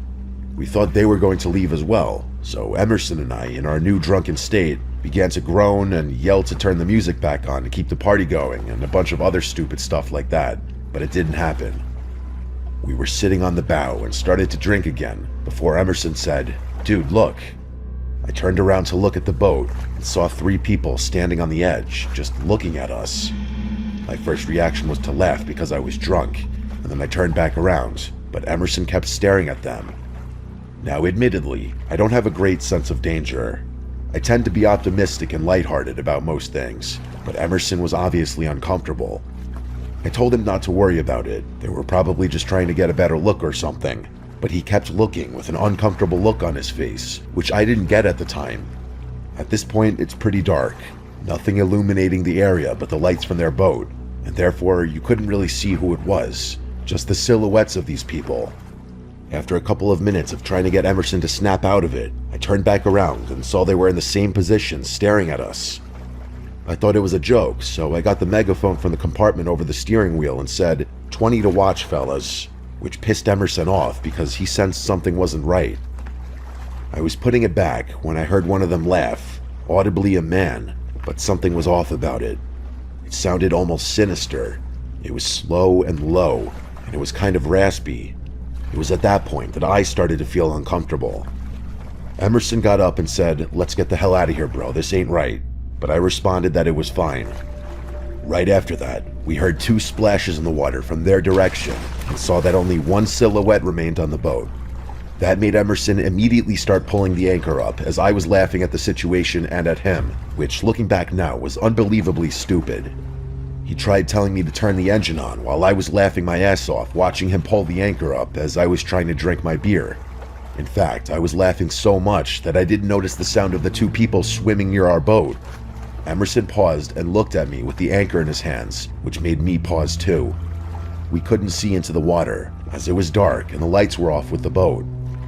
I called out hello and got nothing. Even the sound of the splashing water stopped. Right after that, I simultaneously heard Emerson yell, "Oh shit," and a sudden splash of water behind me before I turned and saw someone trying to climb onto the back of our boat. I freaked the fuck out, and while turning the key, I saw a hand grab the railing on the side of our boat near Emerson, who was yelling and holding the anchor up, ready to fight. I finally turned the boat on and instinctively gunned it forward, smashing into the sandbar that was right in front of us. I put it in reverse and drove backwards as fast as possible until we were out of the little bay and back into more open water.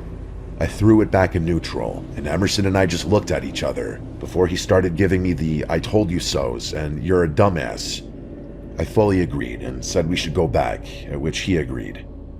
In hindsight, we should have hightailed it back to the boat docks near my house, but for some reason, we decided to pick up everything that was thrown around during our escape. We didn't even finish before I noticed in the direction we just came from the lights of a boat approaching, and it was approaching fast.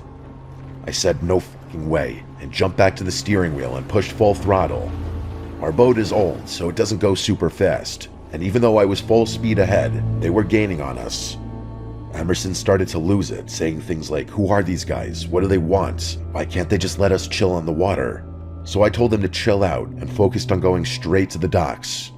After about 5 minutes, the docks were in sight, but the boat behind us was so close that we could see the bow itself going up and down with the waves. I honestly didn't know what to do. I banged a hard left and got as close to the shore as I could without beaching, and miraculously, the other boat peeled off in the other direction. We breathed sighs of relief, but I still went full speed back to the docks. After docking and being relieved at the fact that there wasn't any damage to the boat, we met up with our friends after that and told them what had happened, and also came up with some theories, like maybe they wanted to rob us, or maybe they wanted to take the boat. We didn't recognize the boat, so they probably weren't from around here. I don't know. I don't like to think about what would have happened. I'm just glad we didn't find out. I do know that I'm thankful for Emerson being there. Without his skepticism, I think things definitely could have taken a turn for the worst.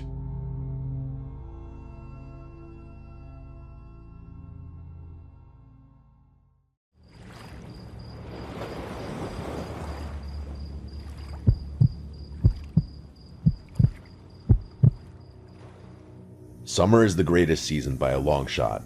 That's a hill I'll die on any day. My love for the summer doesn't revolve around partying or drinking as you may expect, but nature.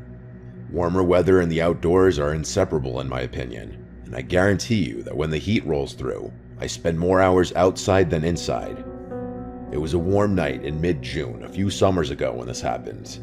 I was 17 or 18 at the time.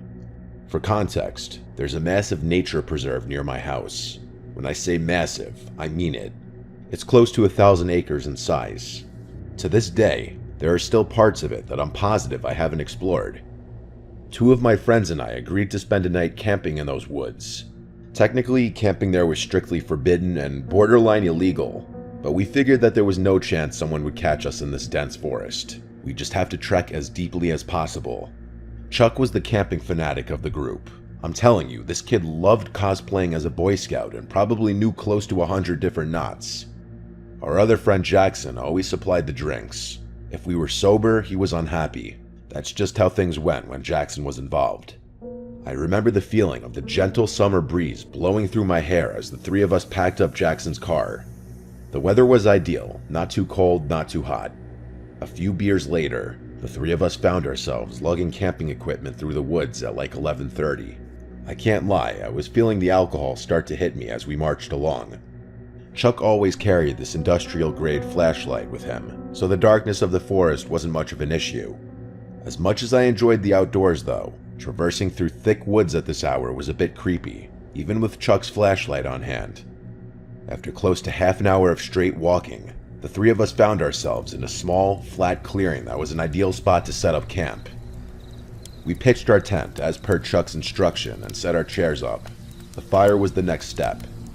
Chuck once again took the lead on this, and after a few more minutes, we had a pretty decent fire going.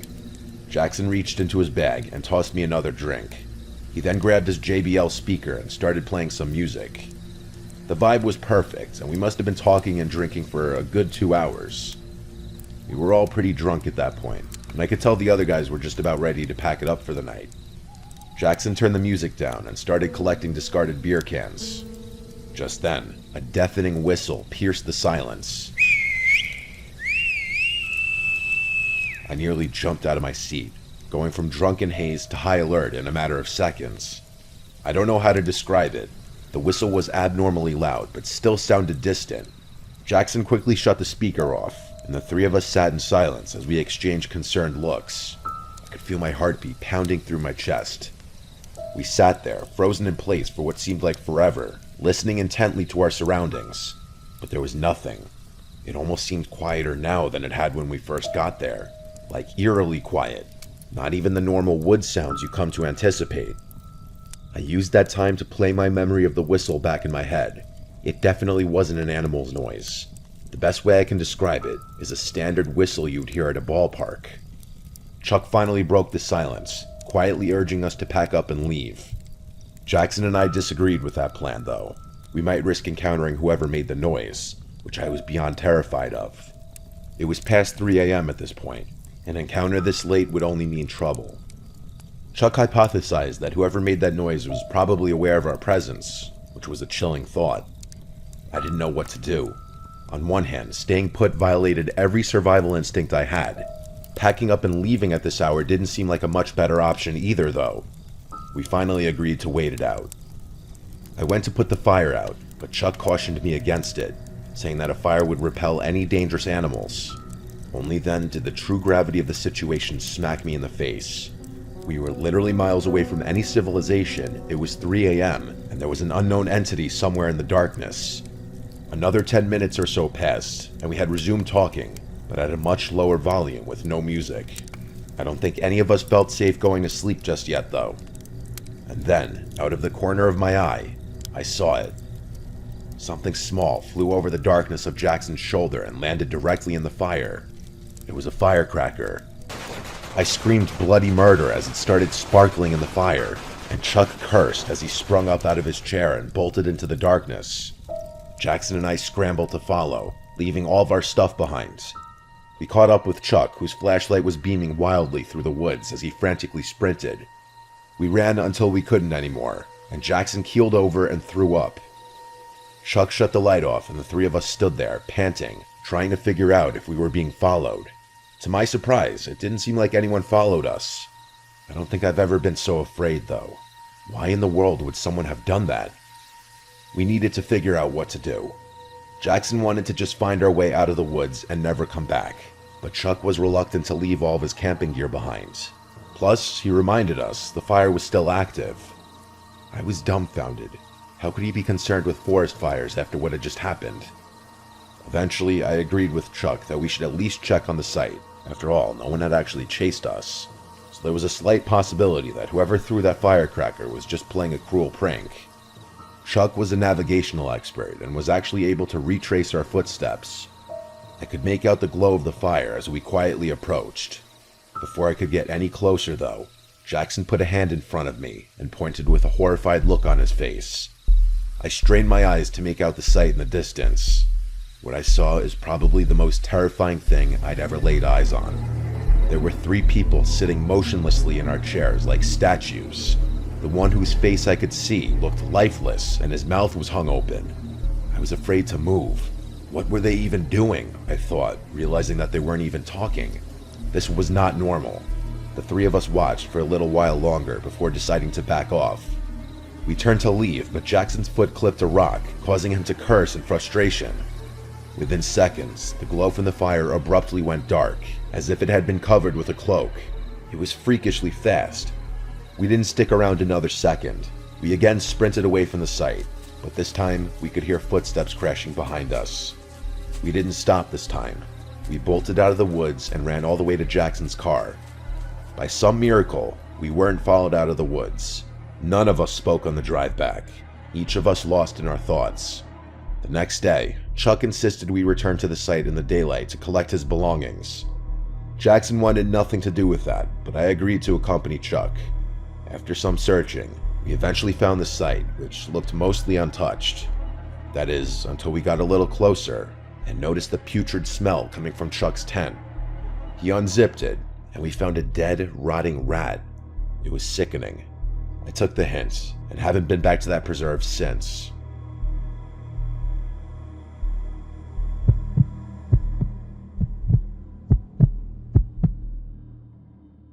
This ongoing issue started about a month ago, but let me provide some context first. I'm 24 years old and I live with my parents. My family is not well off and never has been, and pretty much all of the money I make goes into supporting the household. My relationship with my parents is not the best. We bicker quite often, and whenever I'm not working or hanging with friends, I tend to stick to myself. I don't want to write a hard luck story or anything like that, but I've had it tough growing up. Fitness has always been my go-to escape. I see it as a healthy way to get my mind off personal burdens, while also providing a good excuse to leave the house. There's a park about a 10-minute drive from my house that has a workout facility, with bars for pull-ups, dips, and other calisthenic exercises. During the summer months, I like to go there to work out as nature helps calm my mind. I like to go at nighttime because since it's a public park, it tends to get busy during the day. So one night, while my parents were arguing, I decided to slip out of the house to go work out. It was an extremely hot summer night, probably 85 degrees. I remember breathing in the humid air as I walked from my doorstep to the beat-up white Corolla sitting in our driveway. I started the rickety engine and rolled down the windows as the warm summer breeze flowed through my hair. I arrived at the park and exited my car. I was the only car in the lot. It was probably 10 or 11 p.m. The park was completely empty at this time. The beautiful scenery mixed with the steamy air to create a soothing atmosphere, which is another reason why I like this park so much. It sits on top of a hill that overlooks the downtown area of my city, which always adds pleasant and sentimental emotions to my evenings. Anyway, I started a set on the pull-up bar. I wasn't really counting the repetitions. When I work out, I just do it till failure, then take a break and do it a couple more times. It was somewhere between my sets when I took a break to loosen up my arms. Before I got back on the bar though, an indescribable feeling came over me, and a subconscious urge forced me to turn my head around. Standing literally a foot away from my face was a tall, beaten-looking man. I actually screamed and jumped like 5 feet back. He let out a raunchy, boisterous laugh and apologized, saying he didn't mean to scare me. His appearance and mannerisms were extremely eccentric right off the bat, like he was damn near face to face with me. He clearly had something wrong with him. I asked him why he was so close to me, and he said he lives here. He explained that he sees me working out here all the time, and asked me if I could teach him.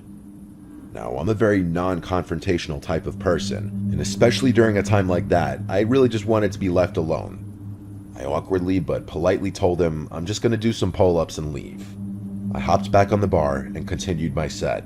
His words marinated in my mind. He sees me here all the time? I felt the gaze of his eyes burning the back of my neck, but like I said, I'm very non-confrontational. While he did make me increasingly uneasy, I didn't really know what to say or do about it. But then, something really weird happened. Right as I was about to finish my set, I heard him mutter my full name. My blood instantly turned cold as I jumped off the bar and slowly backed away. I said a shaky, "What?" He didn't respond, and instead just stared at me with this crazed, wide-eyed smile. I thought I might have been hearing things. That's how bizarre it was. I started to get an awful feeling in my gut, like something bad was about to happen. Without another word, I decided to quickly walk back to my car and leave. I felt that man staring at me while I retreated, and thankfully he didn't follow me. Before I left the park though, I took one last look and I saw him hanging from the bar, attempting to do a pull-up. I watched as he grabbed the bar, tried to pull himself up, and then failed and tried again, in the exact position I was previously in. I swiftly left the park without looking back. The entire ride back, I questioned myself. Did he really say my name? Was I hallucinating? I tried to forget about it, and eventually I did. I woke up early the next day to get to work. I work construction and I have to wake up very early before my parents, so I was the first one to notice the unmarked envelope sitting at my front door. It was addressed to me. I picked it up and figured I'd read whatever was inside whenever I had the chance. It was another sweltering hot summer day, and I took my lunch break early to cool down. I sat in my car while eating my pre-made sandwich and decided to open the envelope. I didn't really know what to expect, but never in a million years did I think I'd find 10 printed photos of me. They were all unknowingly taken. One was of me in my car, one was of me at work, one was of me exercising at the park. I instantly remembered that creepy man from the night before and started to feel uncontrollably nauseous. I stared in disbelief as I flipped through the rest of them. One was of my house, and the worst of all was a photo of me sleeping, taken from outside my window. I nearly choked on my food as tears rolled down my cheeks. I felt unsafe. I told my boss a serious issue popped up and I left work right away. He wasn't happy with me, but I didn't care. I took a picture of the photos and drove directly to the police station. I gave the police the photos and explained my encounter at the park. I described the man to them, and they said they would look into it. I told my parents about it too, and for the first time in a long time, I actually got some sympathy out of them. More things started happening though. A couple nights later, at like 3 a.m., I awoke to knocks at the door. I didn't open it, assuming the worst. One day, I found a sticky note pasted to my car window with a heart drawn in Sharpie. I went back to the police to report this, and they said they would open up a stalker investigation. I haven't heard back from them yet. I figured it's hard to build a case without having concrete evidence. This happened about a month ago, and I've been on high alert ever since. My parents are looking for a new home, which is already tough given our financial situation. I'll update if anything further happens, but until then, I'll continue to sleep with one eye open.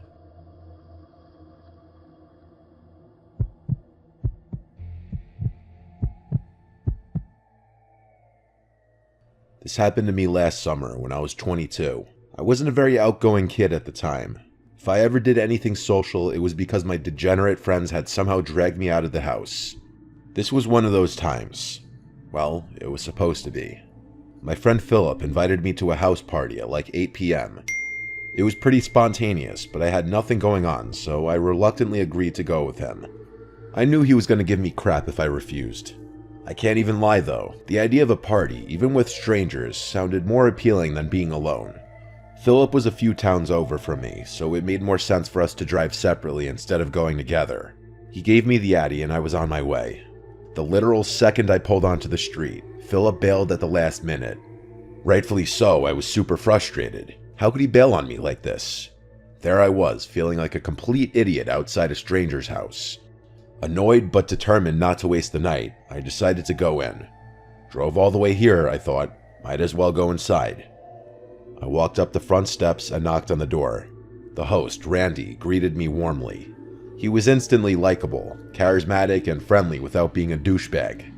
He introduced me around, and things were actually less awkward than I had anticipated. People were really friendly to me despite not knowing who I was. There were even a few girls I had my eyes on. I decided to enjoy the party and hit the booze. Hard. It was getting pretty late, but the party was still raging. Admittedly, I might have overdone it with the drinking. At one point, I was so nauseous and dizzy that I needed a break. It must have been close to 2 a.m. at that point. I went upstairs to look for a bathroom, but they were all occupied. The house was deceptively big. Granted, it was probably the alcohol, but I was literally getting lost stumbling through the maze of hallways up there. After making it to the top floor, I found a door leading to what seemed like an attic or storage room. Desperate for privacy, I figured it was as good a place as any to pull myself together. I groped around blindly for the light switch, but there was none. This was definitely an attic or something, as there was also dust everywhere. There was a window in the far corner which I opened, allowing the cool night breeze to wash over me. There was a solid minute there where I was seriously considering throwing up onto the roof. The breeze somewhat cured my nausea though, so I just kept my head hung out of the window. It was dark outside, and the quiet was a refreshing contrast to the boisterous chaos downstairs. Sometimes all you need to restore your state of mind is a gentle breeze and some peace and quiet. Just as I was about to close the window and head back, I heard a faint noise. Footsteps on the roof shingles. That didn't make any sense though. Was I going crazy? Curious, I climbed out onto the roof. In all honesty, there was probably a 0% chance I would have done that if I had been sober. I slowly stood up and looked around. In the moonlight, I saw something terrifying. There were two masked figures with bags emerging from another window. It dawned on me. Randy's house was being robbed. I started panicking. Should I shout? Confront them? Then a more pressing question hit me. What if they were armed? In my clumsy state of disbelief, I slipped and scuffed one of the shingles pretty loudly. One of the burglars heard it and jolted his head in my direction. Our eyes briefly met, and I froze. He nudged his partner, and the two of them quickly started making their way across the roof. Adrenaline surged through me. I couldn't let them get away. Randy had been so welcoming, and I felt a surge of loyalty. I decided to act. I quietly followed the burglars across the roof, keeping a safe distance. They headed towards a sloping part of the roof for an easier escape. As they climbed down, I pulled out my phone to dial 911, but fumbled in my drunken state, dropping it. The phone clattered loudly and the burglars turned sharply. "Who's there?" one of them hissed.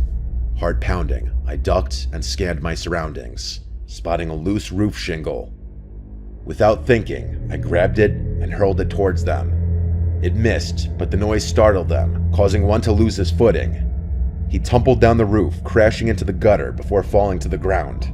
The other burglar, now panicked, leaped to a neighboring tree and scrambled down. I rushed to the edge of the roof and saw the fallen burglar, groaning on the ground. I needed to alert everyone. As I turned to head back, I heard sirens. Someone else must have called the cops. I stumbled back into the attic room and made my way downstairs, trying to appear calm. The party was still in full swing, oblivious to the drama outside. I found Randy laughing and chatting with guests. "Randy, you need to call the police. There's been a robbery. I saw the burglars on the roof," I said. Randy's face turned from amusement to shock. "Are you serious?" he said. As he hurried to make the call, I explained what happened. The party mood shifted from celebration to concern. Apparently, one of Randy's neighbors had coincidentally already called the police to file a noise complaint, which was an incredibly ironic turn of good fortune. When they arrived, I recounted my story, leading them to the injured burglar. The man was arrested, but his partner had fled. The party ended abruptly. People started scattering and the lights got flipped on. I tried my best to act sober, but even after all that happened, I was still stumbling a bit. Randy thanked me profusely, still in disbelief. As for me, I was just glad I could help, despite the bizarre and terrifying circumstances. Looking back, I still can't really explain why the burglars would have chosen a house having a party to rob, but maybe they had prior knowledge of the house and knew no one would be upstairs. I figured that would be the end of the story, but fast forward a few months, I've got quite the update. I was playing video games at Philip's house one night when he got a call from Randy, who invited us over for a few beers. Up until that point, I hadn't actually realized the two of them were that close. The first thing I noticed when I pulled up to Randy's house was the front door and every window in sight were completely different. Was I not remembering his house right? I could have sworn the windows and the front door had been white, but they were all gray and much more heavy-duty looking. Randy waved us in and we went down to his basement. We cracked a few beers and started playing a game of pool. To my surprise, he actually recognized me from the party and thanked me again for my trouble. What he told us was actually crazy though. Apparently, the burglar the police caught that night refused to snitch on his partner and was currently serving a lengthy prison sentence. The police hadn't been able to get any leads into catching the other guy though. Randy told us that not even a week after the incident happened, his family started receiving threatening letters from an unknown sender, some of which included pictures of Randy and his family members. Obviously, they reported these occurrences, but the police had no real leads. A month after that, Randy's mom noticed a suspicious vehicle circling the house at like 1 a.m., and a few days later, Randy's dad claimed that things in their backyard had been gone through and moved around. In response, Randy's dad upped their home security a degree, and even went as far as to replace and reinforce all their doors and windows. I was shocked. This was still an ongoing issue for Randy, and I had no idea how serious a situation like this could get. Summer's fast approaching, and I'm sure I'll have another update when I see Randy again.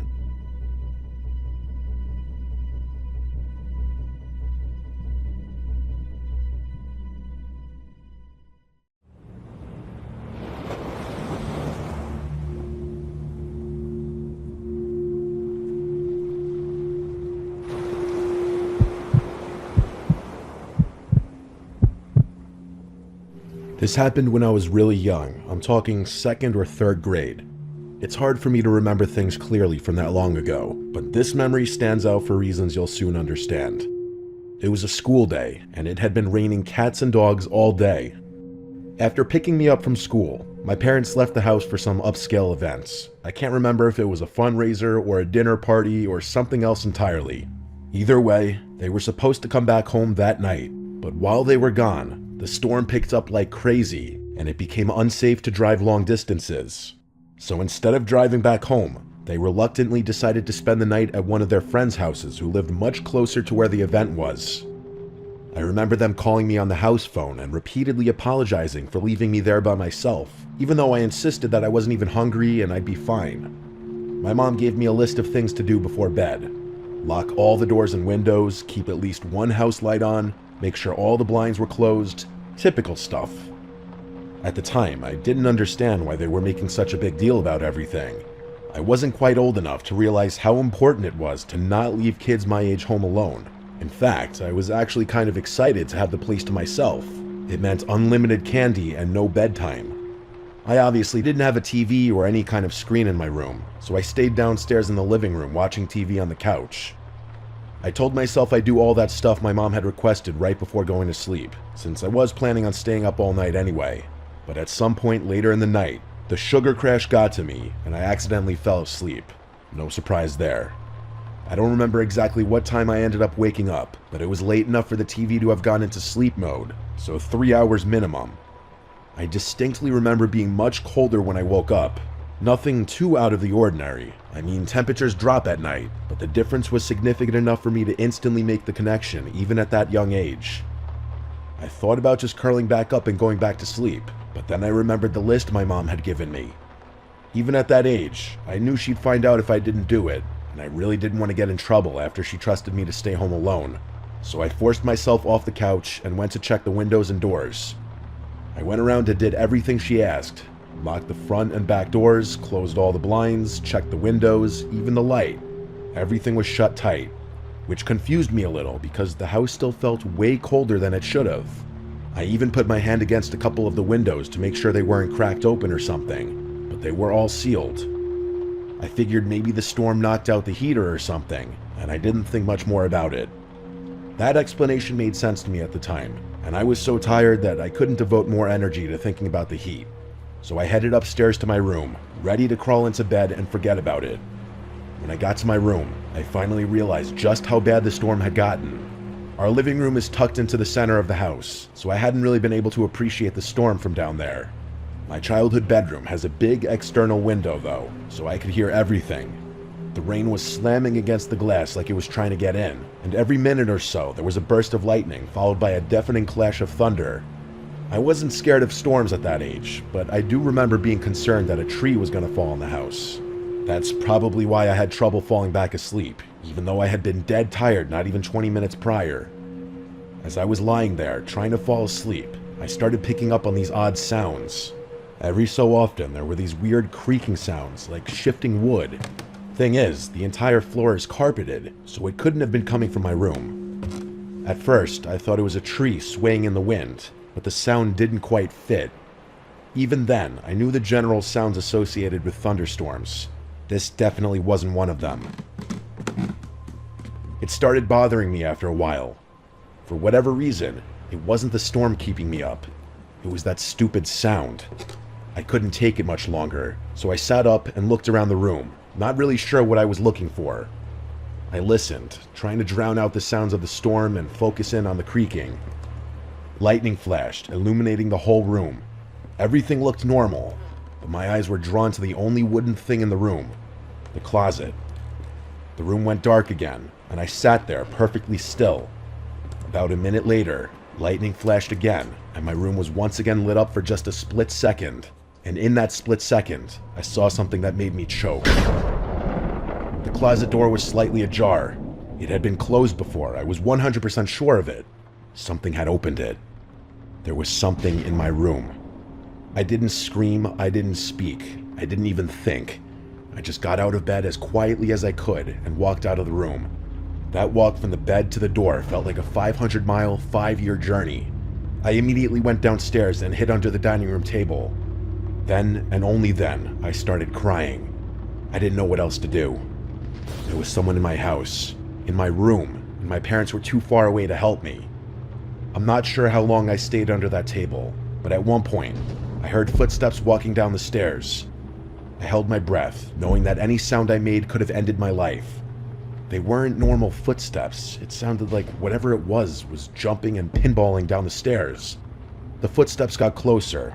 They were approaching the dining room table like they knew where I was hiding. I can't tell you how scared I was. I really thought I was gonna die. And then, from under the table, I saw them. I couldn't see their upper body, but 2 bare feet walked into view. 2 nasty, wet, and muddy legs that were tinted yellow. I couldn't tell if they were male or female legs. That's how gross and almost disfigured they looked. There were cuts all over their legs, like they had rolled around in a thorn bush. They were also stumbling, like they were struggling to even stand upright. And just as I thought it couldn't get any worse, they dropped something. It was a wrench. It clattered against the floor, and I'm telling you, it took every fiber in my being to fight back a scream. If that person bent down to pick the wrench up, they'd definitely see me. With wide eyes, I watched as that person stood still, not picking up the wrench, but not walking away either. It felt like a standoff, where any wrong move could end my life. Eventually, they finally continued walking, and I couldn't see them anymore. I listened as the chaotic footsteps stomped and stumbled around my first floor for what felt like an eternity. And then, finally, the front door opened and shut. They were gone. I stayed hidden under that table for a long time after that. Part of it was fear, but another part of it was what I can only describe as trauma. I just remember being shaken and scared. I was at the ripe age where I understood how dangerous the situation was, but not old enough to know how to deal with it. The rest of the night was kind of a blur. I picked the wrench up off the floor, not wanting my parents to find it the next morning. After making sure the front door was locked, I slunked back upstairs, crawled into bed, and fell asleep. Everything went back to normal after that. For whatever reason, I was terrified to tell my parents. I didn't want them to find out I hadn't locked the doors and done everything they had asked me to do, so I just kept the whole thing to myself. It wasn't until several years later that I told them the story, and it actually took some convincing for them to believe me. Looking back, not telling them the moment it happened was an awful decision, since there was nothing that could have been done about it so far removed from the incident. If I'm being frank, this experience traumatized me for basically the rest of my childhood. I slept with a nightlight from then on, and I developed a fear of the dark that didn't go away for a long time. I still have trouble explaining what happened that night, but I learned my lesson. Lock your doors at night.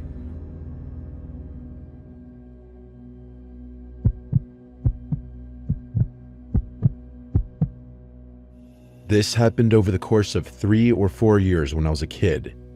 I can't remember exactly when I got the first one, but I started having this recurring, half-lucid nightmare maybe once every couple of months. From what I can remember, here's how it would go. I'd be lying down in bed, only the view wasn't from my first-person perspective. Instead, I'd be looking down at myself from the ceiling, like I was viewing my own bedroom through a security camera feed. The out-of-body dissociation always freaked me out. I tried to float or swim towards my body, but I was never able to move beyond swiveling my head to look around the room. I was half lucid, so I knew it was a dream, but that didn't make me any less scared. After calming myself down, I'd start noticing strange things about my bedroom. For one, the digital clock on my nightstand would always be counting in reverse. That was typically the first strange detail I'd notice. And once I noticed that, I'd start seeing other weird stuff. There were these drawings taped to random spots on the walls and dresser, like crayon drawings you'd expect from a kid my age, but I had no memory of ever making them. I wasn't the type of kid who ever drew much, so it wasn't like I had just forgotten about them. They always showed the same thing, a row of people holding hands, all smiling, with one smaller figure who I can only imagine was me. They were always standing in front of a house with a blue roof, but I can't remember much more about the drawings than that. The other detail about the dreams that still sticks out to me is an old toy train of mine that was always sitting in a different spot on my bedroom floor, which was significant because I had lost that particular toy years prior. Anyway, after analyzing my room for a bit, I'd get this unexplainable urge to look out my bedroom window. I'd glance over, and as if it were on cue, a man would appear just a few inches from the glass. He had short gray hair and what looked like a cut on his left temple. That's honestly all I can remember about his face. He would watch me sleep for a few seconds, then start clawing at the window like he was trying to open it from the outside. That's usually when I woke up. Sometimes I immediately ran to the window, and sometimes I was too terrified to even move. But I always ended up checking one way or another. I don't know what I thought I'd find, maybe claw marks or a smudge from where his hand had been, but there was never anything there, or anyone for that matter. After the fourth time it happened, I finally told my parents. My mom told me that recurring dreams weren't that rare, especially at my age, and my dad chimed in to remind me that they were always just one room away if I ever felt scared. I nodded and acted like that helped, but it didn't. Not really. My dad could tell I was still scared, so he took me by the hand and explored the exterior of the house with me. There was no indication that anyone had been there. No footprints, no smudges on the window, nothing. Even so, that didn't calm my nerves as much as you might think. Keep in mind, this was about 1 year in, so I was having this dream roughly once every 3 months. It wasn't happening every night, not even close, but having the exact same dream 4 times definitely means something, which I knew even at that age. But after that 4th dream though, they just stopped. For a while at least. I went nearly 6 months without a single episode, and at some point, I let myself believe it was over. It all just kind of faded into the background, the way childhood fears tend to when life gets more normal. But then it came back. I have no idea what triggered it, but one random night I had the dream again. Everything was exactly the same as I remembered. The clock, the drawings, the train, everything. But there was something different about that dream that was scaring me twice as much as the earlier ones had. I couldn't figure out what it was. Everything was following the exact same chain of events. But then, as I was looking around the room, I realized what it was. My bedroom window was open. As soon as I saw that, I woke up. There was a period of maybe 5 minutes where I couldn't move, complete and utter sleep paralysis. And it wasn't a passive sleep paralysis either. My brain was screaming at me to check the window the entire time, but I couldn't drag myself out of bed no matter how much I tried. On top of that, I felt significantly colder, as if cold air was blowing through my bedroom window, which I was convinced was wide open. Those 5 minutes were unlike any kind of fear I have ever experienced.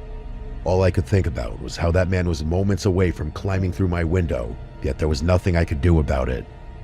When I finally regained control of my limbs, I forced myself over to the window, confirming that it was locked. I couldn't fall back asleep that night. I was too scared. I'm not sure how I was even able to function the following morning. Another couple of months went by, but I wasn't going to be fooled again. Every night before I went to bed, I thought long and hard about the dream in an attempt to brace myself for having it again. I'm not sure if this logic tracks, but I was hoping that keeping the dream on my brain would help me not get too scared should I have it again. To my surprise, that technique actually worked. The next time I had that dream, I wasn't even half as scared. I didn't even bother checking the window after waking up. By the time I had it again, I was barely scared at all. Still, something about it lingered. Not in a scary way, but enough to make me want to bring it up to my parents again. Maybe it was the way I explained it, or maybe it was because I was slightly older. But for whatever reason, they actually paid closer attention this time. I tried to provide as much detail as possible, something I hadn't done before. As I was getting to my description of the man, my parents' demeanor shifted. Not too dramatically, but enough for me to notice. Specifically, it was right as I was telling them about the cut on his forehead. Before I could even finish, my dad cut me off and asked if I was sure about the cut. I told him I was, and he looked over at my mom like there was some unspoken detail that I wasn't aware of. I asked my parents what was going on, and they assured me that everything was fine. Not wanting to upset them, I didn't inquire further. But from that point on, I started wondering if there was more to the story. As it would turn out, a few days after that conversation, my parents sat me down and came clean. It wasn't some dramatic reveal or anything. They just said there was something they wanted to tell me. My mom did most of the talking. Apparently, when I was really little, like too young to even remember, there was a man named Brian who used to watch me sometimes. They always referred to him as Uncle Brian, but he wasn't actually family, just a close friend of my dad's from college.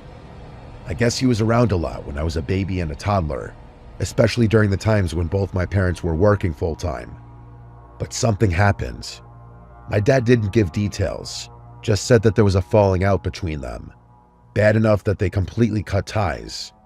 He said he forbade Brian from ever coming near our family again, specifically from coming near me again.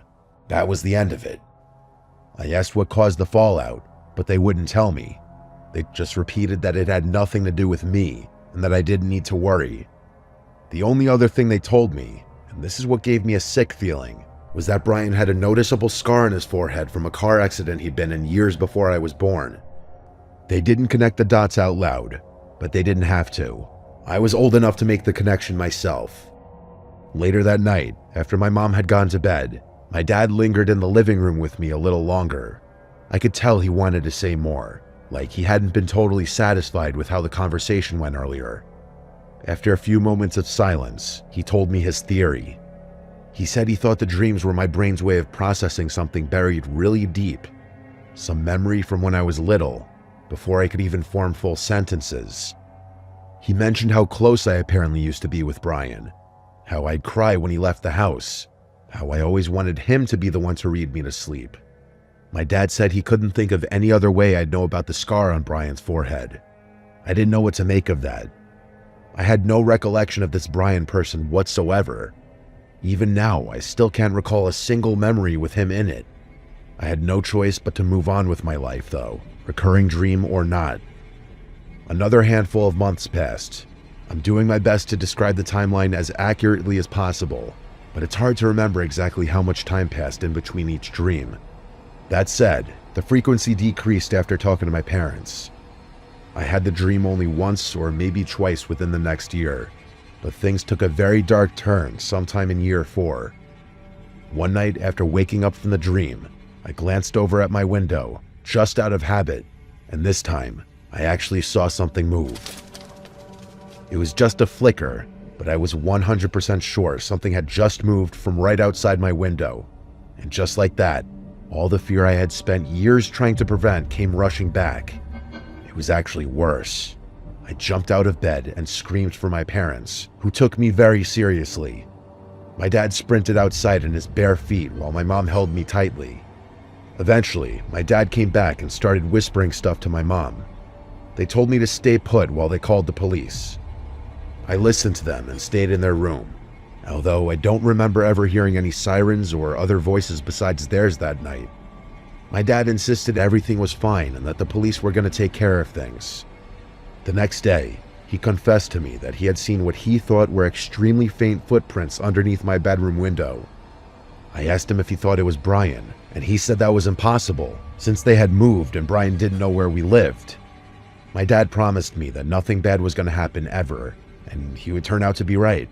I never had that dream again. My parents don't like talking about this incident, and I can see why. I'm still yet to get a straight answer out of them, but I've since stopped trying. What I can't wrap my head around is the sickening thought that every time I had that dream, there really was someone outside my window watching me. Was it really plausible that someone had been periodically stalking me for 4 years? It doesn't track, and I can't decide what's scarier. If it really was Brian watching me, or just some complete stranger that my brain associated with him for whatever reason. And who knows how that somehow got translated into my dreams. I've done research, and I still don't even know how that would be possible. Maybe he was making a noise or something, and my brain picked up on it. I really can't say. What I can say is that I'm 95% sure my parents never called the police that night. That's something I will likely never get an explanation for. I'll most likely never get any answers regarding this experience since it happened so long ago. But if I do, I'll send an update.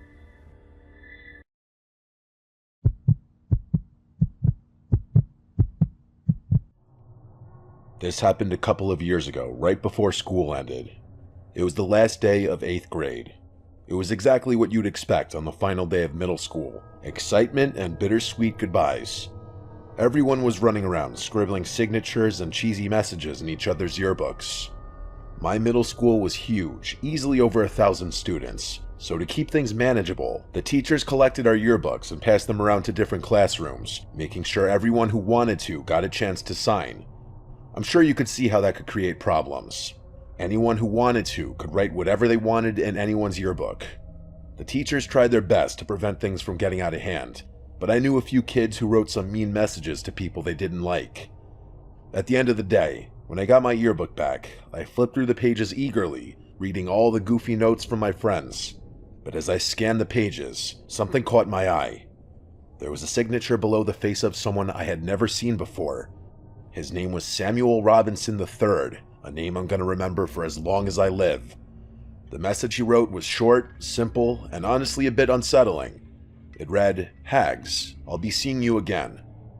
I stared at the page, confused out of my mind. I'd never even spoken a single word to this Samuel kid. It wasn't like there was anything I could do about it, though. The school year was over, so I couldn't see him even if I wanted to. I just chalked it up to some weird kid being weird, or maybe an honest mistake. Either way, I stopped thinking about it. A few hours passed, and before I knew it, I was at home hosting a sleepover in my basement with my best friends Kevin, David, and Kieran. The 4 of us ate Doritos and played Call of Duty all night. My parents' bedroom was 3 floors above us, so we didn't have to worry much about keeping the noise down. We were messing around on my dad's rowing machine sometime just before 2 when we heard a sharp knock at the storm door. The sound instantly silenced us. Who the hell would knock on the storm door? It must have been someone who either didn't want to wake my parents up, or knew we were down there, or both. It didn't make sense. The person kept knocking in the same rhythmic pattern. I could tell Kieran was about to say something, and I couldn't stop him in time. In a loud and assertive voice, he asked who was there. I wanted to knock him out. He had basically broadcasted to whoever was out there that we were down there. My basement doesn't have any external windows, so it was unlikely that they had known we were down there, but now they did. After a long pause and no more knocking, a muffled voice answered back. He said, "Come around to the back door," in a high-pitched voice that genuinely sounded cheerful, like he was a friend of ours trying to join the sleepover. It was definitely a teenager's voice too, and it didn't sound like someone who was pretending to raise their voice either.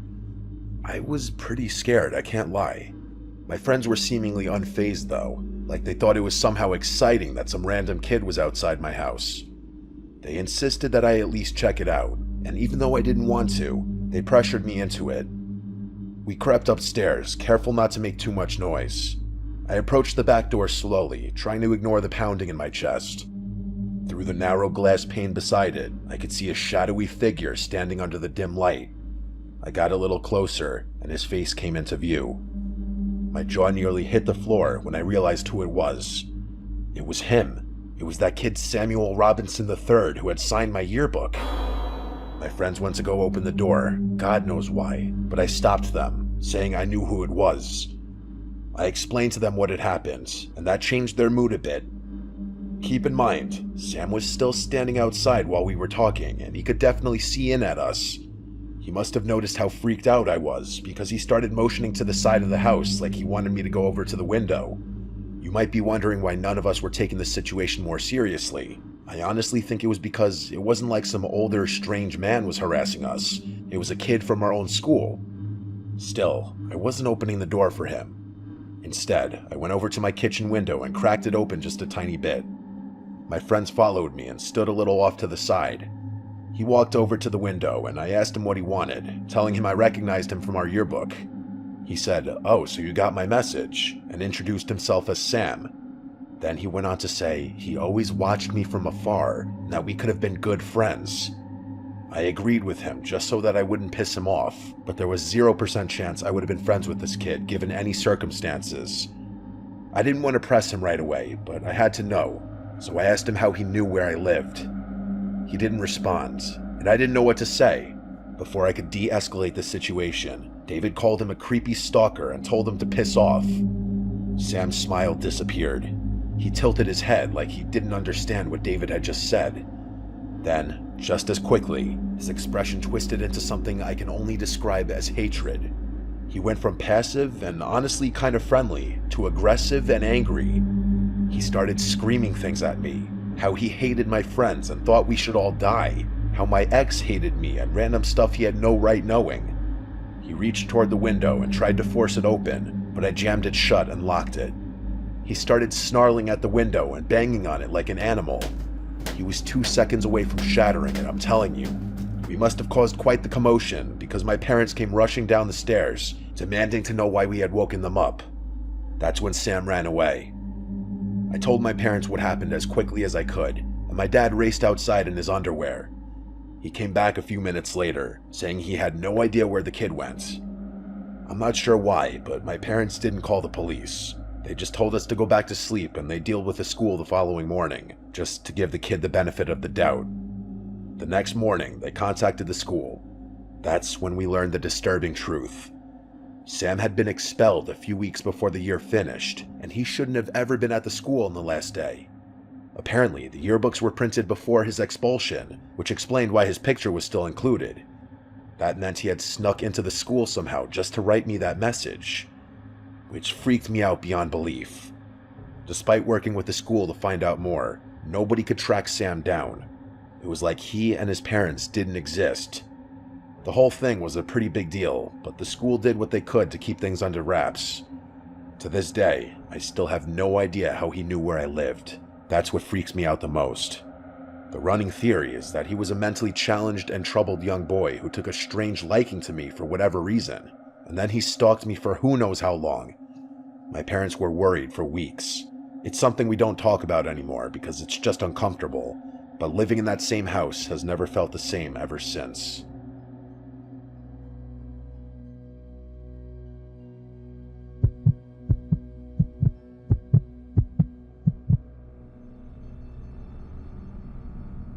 This happened a decent while ago, back when I was 22.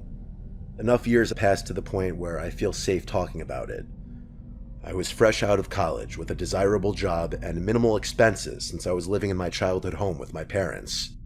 Imagine that, racking up considerable savings without having to worry about food or a place to sleep, and all the while having full access to the room I grew up in, my car, and all my hometown comforts. It's safe to say I was living in pure bliss. Believe me, I knew how lucky I was to have parents who allowed me to stay at home and rent-free. I know a lot of people don't have that option, so it's something I never took for granted, but not everything was as stress-free as you might think. What I'm about to tell you happened not even 1 month into my time back at home. I've never been what people my age like to call a party girl. I don't drink excessive amounts of alcohol, I don't spend every ounce of my free time at clubs, and I definitely don't allow men to dictate my life in any way. That's just how I was raised. My father is the most important man in my life, and hookup culture disgusts me. Because of all that, my life is pretty routine. Wake up, satisfy my caffeine addiction, go to work, go to the gym, read a bit of my book at home, mess around on my phone, and go to sleep. Weekends are for hiking, mini road trips, board games, and whatever else I decide I want to spend my time doing. But one random weekend, my closest friend from college, Lindsay, invited me and our other two friends, Sabrina and Thea, to spend a few days at her family's beach house. I'd never been, but from the way Lindsay talked about it, the place sounded like a dream.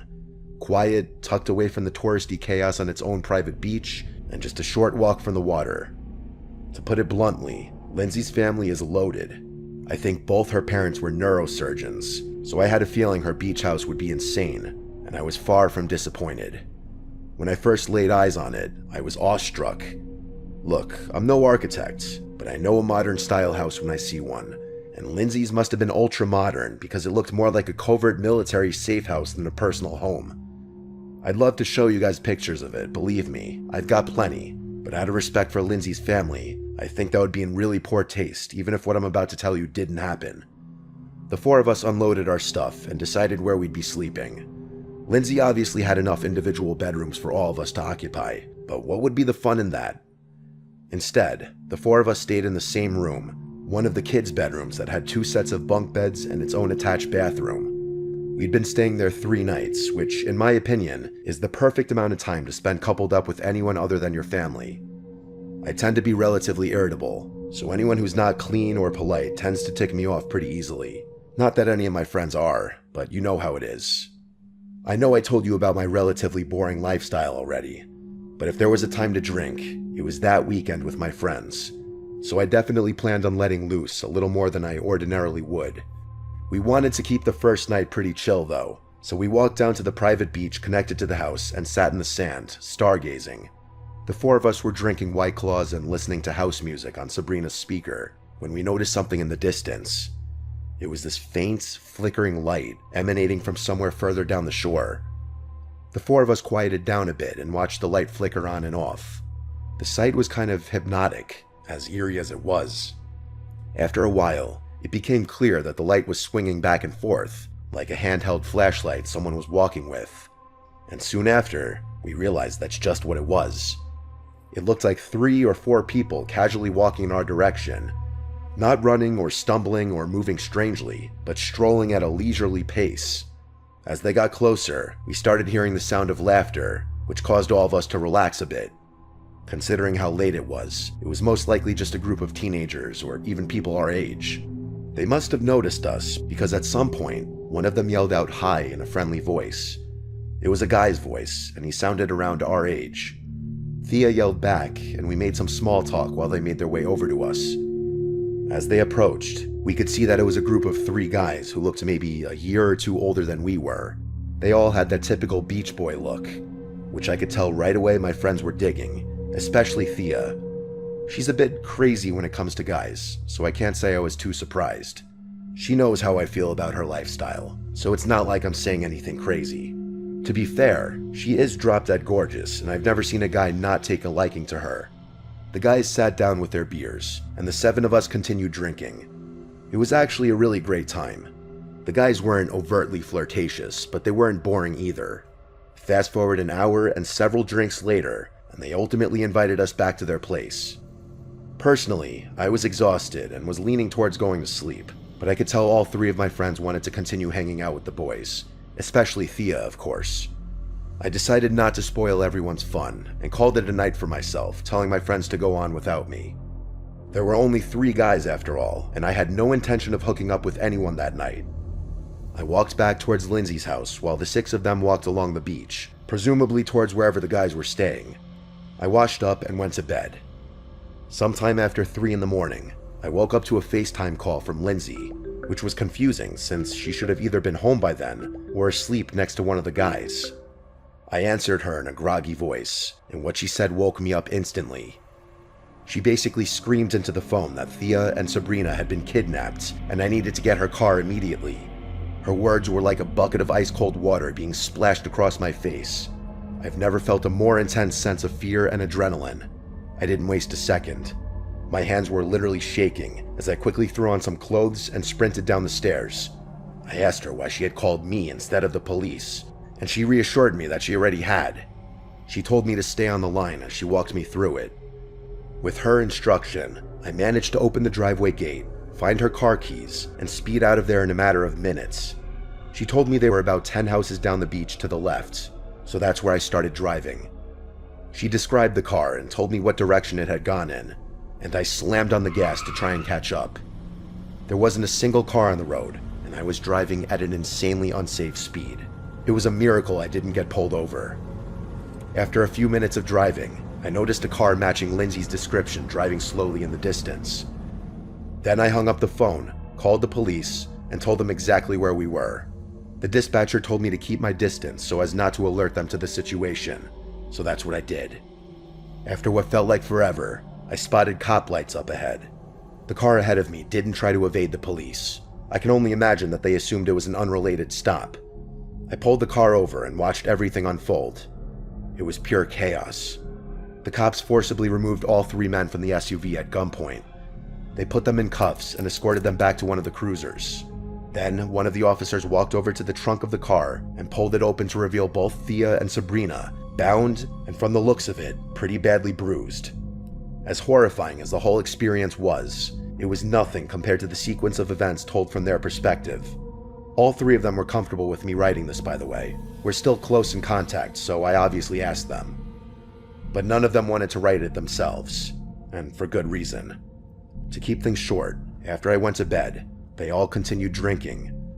Lindsay is the only one who remembers things clearly, since she was trying to be at least a little responsible given it was her family's house we were staying in. At some point, the guys Thea and Sabrina were with suggested they all go to bed. So the 4 of them split off while Lindsay told the 3rd guy she was going home. He was really upset about that, which Lindsay initially thought was because he wanted to get with her. She told him she would have been down but had to watch her house, and he got angry. They yelled at each other for a bit, and he ended up telling Lindsay to get the hell out of his house and never come back, which she was more than happy doing. Halfway home though, she realized she had forgotten her purse, so she went back to get it. That's when she saw the guys throwing Thea and Sabrina into the back of the car before driving off. She called the police, then me, and that was that. Thea's parents are both lawyers, and they jumped through dozens of hoops to do 2 things: keep the event as far away from the public sphere as possible, and make sure those guys got maximum prison sentences. They accomplished both. Turns out the house they were staying in didn't even belong to them. It was owned by some random old couple who were on vacation in a different country. That, plus the slew of other crimes they were charged with, put them away for a long time. Although I still think there's no sentence long enough that can properly compensate for what they did. As much as I hate admitting it, this traumatized me for years. I couldn't do beaches, late nights, or talking to strangers, no matter how harmless they seemed, or how safe a situation felt. I became antisocial and drifted away from the girls for a little, but luckily that's since changed. I can't even begin to imagine how this incident affected Thea and Sabrina. Part of me feels like not remembering anything is a blessing in disguise. I think the craziest part about the whole thing is the fact that had I not gone home, I might not have been able to reach Lindsay's car in time. And had it not been for that, the police may have never found those guys' car.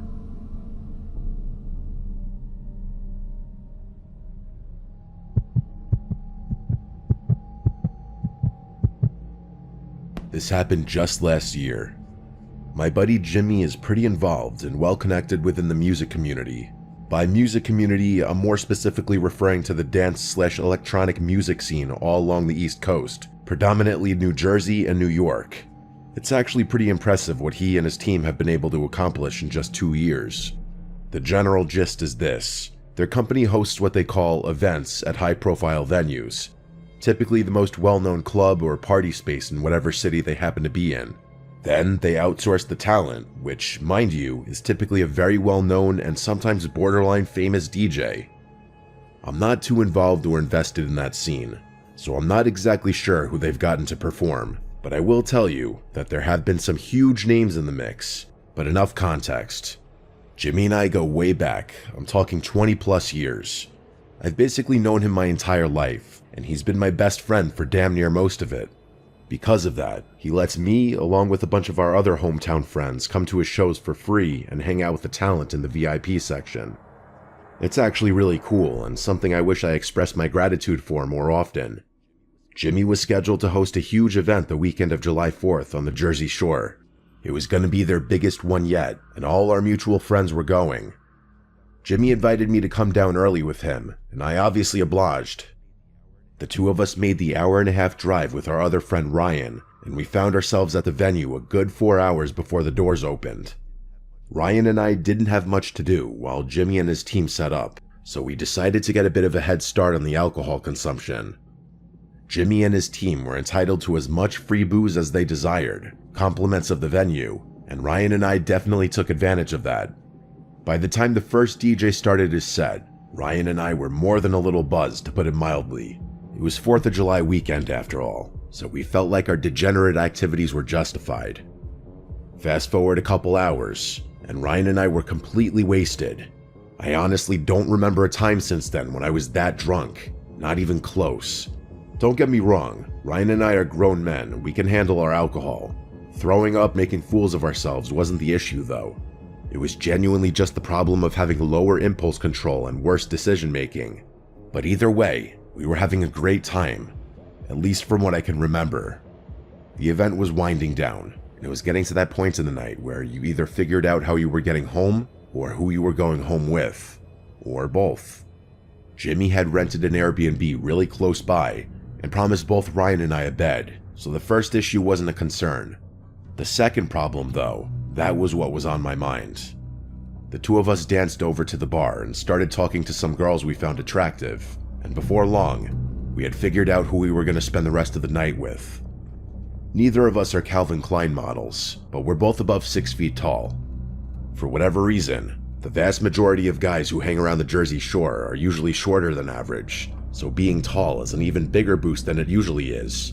And for whatever reason, that seems to be the main attribute most girls on the Jersey Shore seek out. Not looks, not build, not intelligence, but height. Don't ask me why. The Jerseyan female mind is still something I have yet to comprehend.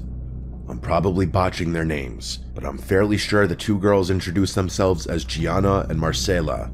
Us meeting them coincides with where my ability to recall events precisely becomes a bit hazy, so there may be gaps in the story from here on out.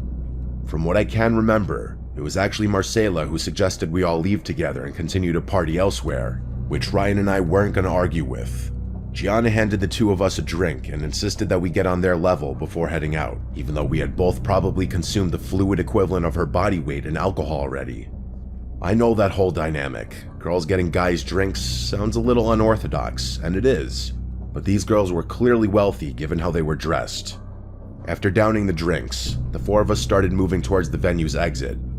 The moment we stepped outside, Marcela suggested we go back to her place, which was pretty close by, and also right on the beach. Her saying that actually surprised me a little. I was fully anticipating going back to our Airbnb, considering the guys were usually the ones to host in situations like this. But both girls insisted that Marcela's beach house was definitely nicer than whatever inland Airbnb we found for the night. She had a point, so I didn't argue, and neither did Ryan. We walked along the beach, talking the whole time. The girls seemed really intelligent and knowledgeable based on the conversations we had, and I remember finding it so refreshing to talk about something other than nightlife and whatever other garbage I'm used to talking to girls about for once. Not just girls, drunk people in general. At one point, I actually felt kind of embarrassed for being so drunk because I felt like I couldn't articulate myself well enough and looked like an idiot. That's when I realized I actually was feeling drunker than I had been 15 minutes earlier. But it wasn't a drunk I was used to feeling. I felt like my body was melting under my weight, as if I were going to collapse uncontrollably any second. My legs felt flimsy, almost like cardboard, if that makes any sense. Moving my limbs, mouth, and even my eyes became increasingly more difficult, and there was a moment where my extremities started feeling a little numb. But then, just as quickly as the feeling arose, it passed, back to normal drunkenness, at least for the time being. Just then, we arrived at the beach house. It was insane. I'm probably exaggerating because I was so drunk, but it looked like what I imagined a professional athlete's beach house to look like. We went inside, and after taking our shoes off, found ourselves in what I'm guessing was a living room. I say guessing because the level of opulence in there was just so foreign to anything I'm used to. It was decorative, but somehow minimalistic. Even those descriptions are opposite. There were honest-to-God sculptures on pedestals in there, but it didn't feel cluttered or overly showy, and everything on display seemed to blend right into the walls like they were just extensions of the room. I wish I had the wherewithal to take a picture, but again, my mind was elsewhere.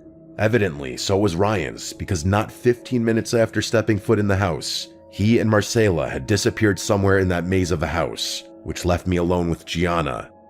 She leaned in to kiss me, and that's the last thing I remember before blacking out. Not her kissing me, but leaning in to kiss me. That's where everything cuts off. I don't remember feeling woozy again or drinking more or doing anything else, but there's a huge gap in my memory that spans several hours and will not come back no matter what I try. And the thing is, I know I didn't pass out because there are texts on my phone sent from me proving I was still conscious. There's digital proof that I was sentient, but I don't remember one bit of it. And before you say I just simply blacked out from alcohol, this was different. I rarely ever black out, but all the times I have, I can still remember bits and pieces of the night, scattered moments here and there, enough for me to string together a continuous sequence of events at the very least. Keep in mind, those were also all times where I was drunker than I was that night, so that's another reason I think a generic blackout isn't a reasonable explanation for what happened. Plus, Ryan experienced the exact same thing at essentially the exact same time, which is way too specific to be coincidental. Here's the next thing I remember. Waking up with the sun directly overhead in a random set of bushes over an hour away from where the event was. Something I didn't know yet because my phone wasn't in my pocket. In fact, nothing was in my pocket at all. Both my wallet and keys were gone, but it gets worse. It wasn't even my pocket to begin with. I was wearing someone else's clothes, and not Ryan's either, a complete stranger's. The only personal belonging of mine I still had in my possession was my shoes, and even those were messed up. Both shoes had the shoelaces removed and were soaking wet. My head was pounding, and everything felt disoriented, like I was waking up from anesthesia. I didn't even sit up right away. I just stared at the sky for a minute, trying to make sense of where I was. Bushes, someone else's clothes, no wallet, no phone, no keys. Based on my shoes, it was like I had been in the water recently, but it didn't smell like salt water or chlorine. The worst part about the whole thing was the blankness. I genuinely couldn't remember anything past Gianna leaving, like I already said. That's when the panic started to creep in. I wasn't just hungover, I was scared. I had no idea how I got there. What if I'd gotten into a fight or crashed a car? What if someone drugged me? I didn't have a single point of reference for the last 10 hours. I stood up and realized there wasn't a single landmark around me. It didn't look like a beach town, which also scared me. The road ahead just curved into more trees, but just across the street, maybe a few hundred feet away, was a 7-Eleven. It was genuinely the only thing in sight, so I headed straight for it. I asked the guy behind the counter if I could use his phone, telling him that mine had been stolen. He stared at me for a second, probably debating whether or not I was trying to scam him, but then he slid it across the counter. The first number that came to my mind was my sister's. It was the only number besides my mom or dad's I still memorized, and there was no way in hell I was calling my parents. My sister picked up right away, and I tried explaining things the best I could. She ended up giving me Ryan's number, which I ended up calling several times, but to no avail. That's when I started wondering if what had happened to me happened to him too. Drugged, robbed, dumped in some random bushes an hour away.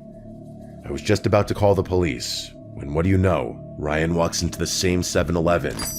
We just stared at each other for a second before dabbing each other up. He then told me his version of things, and you guessed it, it was the same story, damn near exactly. That sealed it for us.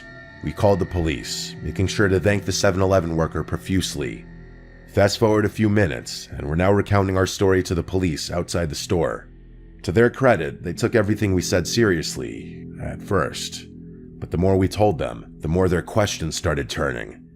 Were we sure we didn't just drink too much? Maybe we wandered off and passed out somewhere. They weren't accusing us outright, but it was clear they weren't entirely convinced something criminal happened. I told them it was unlikely we would have drunkenly wandered into a town an hour away by foot, and I don't think they liked that remark very much. I gave them my sister's number and asked them to call her. She was already tracking my phone through Find My iPhone. To all of our collective surprise, my phone was showing up in the middle of a parking lot a few minutes' drive away. The officers agreed to drive us, and sure enough, both our phones were sitting on the pavement next to each other. While it was great to have my phone back, that only affirmed the police's theory that we had just been drunk. They started saying that we probably hadn't even been robbed, that we had lost our wallets the same way we had lost our phones. We tried convincing the police to check out the house Marcela brought us to, the one she claimed was hers, but they weren't having it. They told us we were probably just too drunk and didn't remember things correctly. One of them even said, "Happens more than you think." Then they gave us their cards and told us to call if we remembered anything else. It was actually shocking how reluctant they were to even connect us to other officers that would be willing to help. They told us to find a ride home since our phones were still charged, and they just left us there. After they left, I went through my phone for the first time, and things got even weirder. There were texts sent from me to a ton of people I knew. Jimmy, my parents, a few coworkers, even some girls I had been talking to. All normal sounding stuff. Stuff I might have said if I had actually had a calm, coherent night. The texts genuinely sounded like me, but from a continuity standpoint, they didn't make any sense when considered all together. One message to Jimmy thanked him for the event and said we'd crashed at a buddy's place. One to my dad said we were safe and had found a couch to sleep on. There was another to a girl I'd been texting that just said something casual, like I was hanging out at home and thinking about her. None of those texts made any sense, and mostly contradicted each other. I realized I had a ton of missed calls and texts from Jimmy, so I called him. He sounded relieved to hear from me, saying he thought Ryan and I had died or something. He told us to stay put, he'd come pick us up. In the meantime, Ryan and I canceled all our cards, but interestingly, none of them had been used, despite the likely fact that they had been in those girls' possession for several hours. The entire ride home, we talked non-stop about what could have happened. None of it made any sense. Yeah, we had been drugged, that much was clear, but that didn't explain things. First of all, I don't know of any kind of roofie that has those effects, like an induced blackout. Everything I've read just said those drugs make you fall asleep, but again, I was conscious, as the texts confirm. Plus, why go to such lengths just to rob two random guys? Especially if you weren't going to at least even attempt to use their credit cards. Two guys who walked up to you, no less. And in such a risky place, too, your own house. Or was it a house they had broken into? Both were equally risky. Jimmy thought we had been targeted, but like I just said, we had been the ones to approach the girls, so we couldn't have been targeted. And all this isn't even mentioning how or why we miraculously found ourselves in a random town an hour away wearing other people's clothing. As crazy as it sounds, both Ryan and I checked ourselves for incisions, thinking maybe some of our organs had been harvested, but there was nothing. Jimmy suggested that maybe they had just given us some exotic drugs, which I guess makes sense, but someone had driven us to that town, and someone other than those girls had switched clothes with us. We never got an answer, but it's not like we just forgot about the whole thing. Ryan and I ended up driving all the way back to the shore just to go looking for that house. We tried our best to retrace our steps, knowing that if we just walked along the boardwalk, we'd eventually find the house, since it was on the beach. And we actually did find it. The two of us walked up the walkway and rang the doorbell. An older man opened the door, asking us what we wanted. I did the talking. Not wanting to reveal too much or potentially incriminate myself, I simply asked him if a girl named Marcela lived here, or if he had a daughter or granddaughter around our age. He gave me a hard no, and I made up some BS story that there was a girl who lied about owning this house, which he actually found pretty funny. Then that was that. I would be lying if I said I didn't walk away from that house with a sick, unsettling feeling in my stomach. I can't even describe it as fear, just a sickening discomfort, like something truly awful had happened to me and my friend that night, and I'd never get to the bottom of it. For a long time after that, I was convinced those girls had been involved in something much, much bigger that neither me nor Ryan could even conceive. That maybe they had been planning to kidnap or kill us, and decided not to go through with it at the last second for whatever reason. I know I'll never have an update, but if something else happens, I'll definitely send something.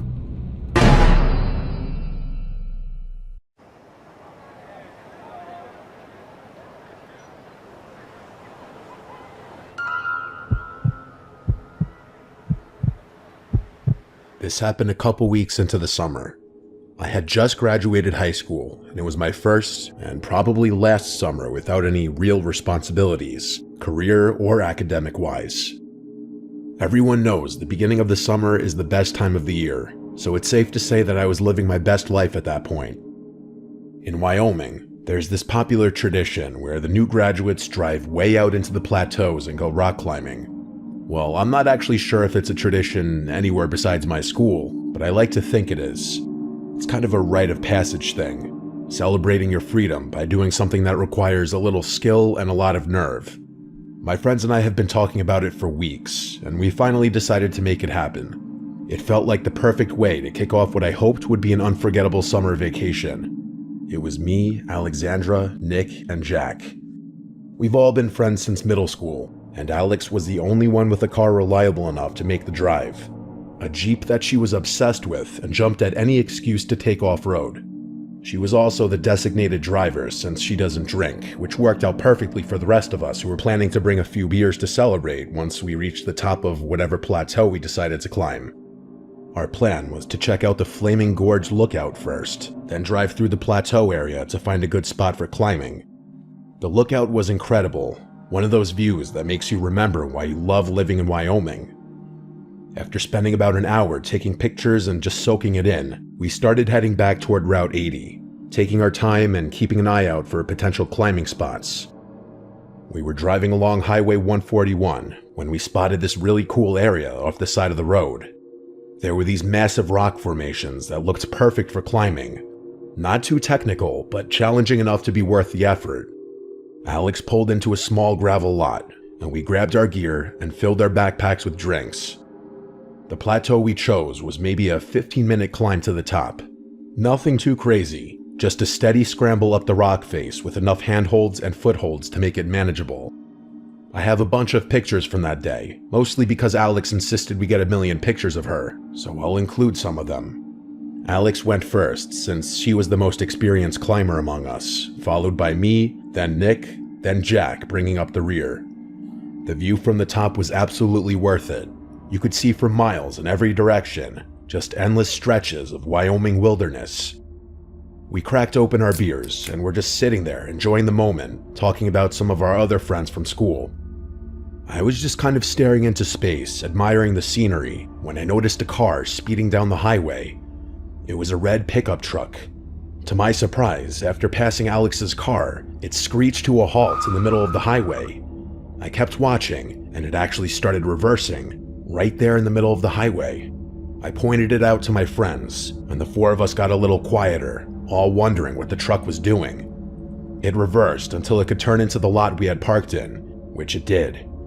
We all watched as someone got out of the truck. From our distance, we could tell it was a man based on his height and build, but we couldn't make out much detail. At first, we thought maybe he was just another person looking for a place to climb or hike or just stop and rest. But then he started walking around Alex's Jeep in a way that just immediately seemed wrong. He was peering into the windows, trying the door handles, and generally inspecting the car like he was planning to break into it. That's when Nick yelled "Hey" from the top of the plateau to announce our presence and let that guy know that the car was not unattended. We saw the guy jump a little and start looking around, clearly unsure where the voice had come from. Finally, he spotted us from atop the plateau, and he actually waved at us. That made us think it was over, that he'd probably get back in his truck knowing that he couldn't get away with doing anything. To our surprise, though, he kept poking around Alex's car. In response to that, Jack yelled that we were armed, which I still think was a bad idea. We obviously didn't have any weapons with us, but I figured Jack thought the bluff might scare the guy off. Instead, the man looked up at us and yelled back something that made me freeze up. He said, "Me too, kiddo." Then he held something up in the air and waved it around, presumably a gun, but I couldn't tell from so far away. What happened next was like something out of a nightmare. The man started ramming his shoulder and elbow into the Jeep's windows, clearly trying to break in. We could hear the impact even from where we were sitting. Alex was furious and started screaming at him to get away from the car. The rest of us joined in, yelling and making as much noise as possible while we started scrambling down the plateau as quickly as we could safely manage. I've never climbed down anything so fast in my life. By the time we heard the sound of glass shattering, we'd made it to the ground and were sprinting across the lot toward the Jeep. The man saw us coming and yelled for us to stop, pointing what I can now tell was definitely a gun directly at us. We had no choice but to stop and put our hands up. The man told us to throw our phones and wallets on the ground, which we did without hesitation. Then he ordered us to walk backward while he collected our stuff, keeping the gun trained on us the entire time. I was close enough now to get a good look at his face. He was an older white guy, maybe in his 50s, with a scraggly beard and kind of weathered features. Nothing particularly distinctive, which was frustrating because I knew it would be impossible to identify him among a group of generic-looking white men. After collecting all of our belongings, he pulled out a knife and punctured one of Alex's tires. Then, he walked back to his pickup truck, which I noticed didn't have any license plates, and drove off without another word. Alex was livid, and I don't blame her. I was mostly scared from being held at gunpoint, but if I were in her shoes, I'd be furious as well. Not only had this guy robbed us and damaged our car, but we couldn't even call the police or chase after him since he'd taken our phones and disabled the Jeep. Jack and I changed the tire as fast as possible, but I'm pretty sure all of us knew there was no way we'd be able to do it quick enough. Once we were back on the road, Alex drove as fast as she could in the direction the pickup had gone, but he was long gone. We gave up soon after that. Nick knew the way back to town by heart, so we decided to just head home and figure out what to do from there. As soon as we got to Alex's house, we used her mom's phone to call the police. We gave them a description of the man and his truck, but without license plates or any other identifying information, there wasn't much they could do except keep an eye out for someone matching the description. We never heard anything back from the police, obviously, and as far as I know, the guy was never caught. It completely ruined what should have been one of the best days of our summer, and I don't think any of us felt safe going out to remote areas like that for at least a few months. I definitely didn't.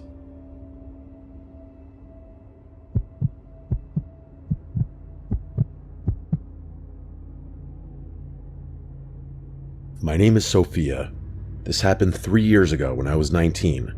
My older brother Luke had just graduated from college in California, and the two of us were driving cross-country back home to New Jersey. Since he'd been living out there for 4 years, he had accumulated a whole apartment's worth of stuff. Furniture, electronics, books, everything, and there was no way he could fly back with all of it. But that wasn't the main reason we were doing it. I mean, cross-country road trip, sign me up for that any day of the week. I considered it a summer vacation, better even. We could have taken the direct route through Nevada and Colorado, but Luke wanted to see more of the country he'd been studying about, and I had never been to places like Zion or the Grand Canyon either, so we decided to take the scenic route along the southern edge. Luke insisted on renting a U-Haul instead of just shipping everything or selling it and starting fresh back home. Honestly, I think he was also trying to save money wherever he could, like a typical fresh college graduate. The U-Haul wasn't huge, but it was big enough that I felt like we were driving a small moving truck across the country. Before we left, both our parents and pretty much every travel forum we looked at had the same warning: be careful in New Mexico. It wasn't that the whole state was dangerous, but there were stories about scams targeting travelers, along with crime in some of the smaller towns and just generally sketchy situations in the more remote desert areas.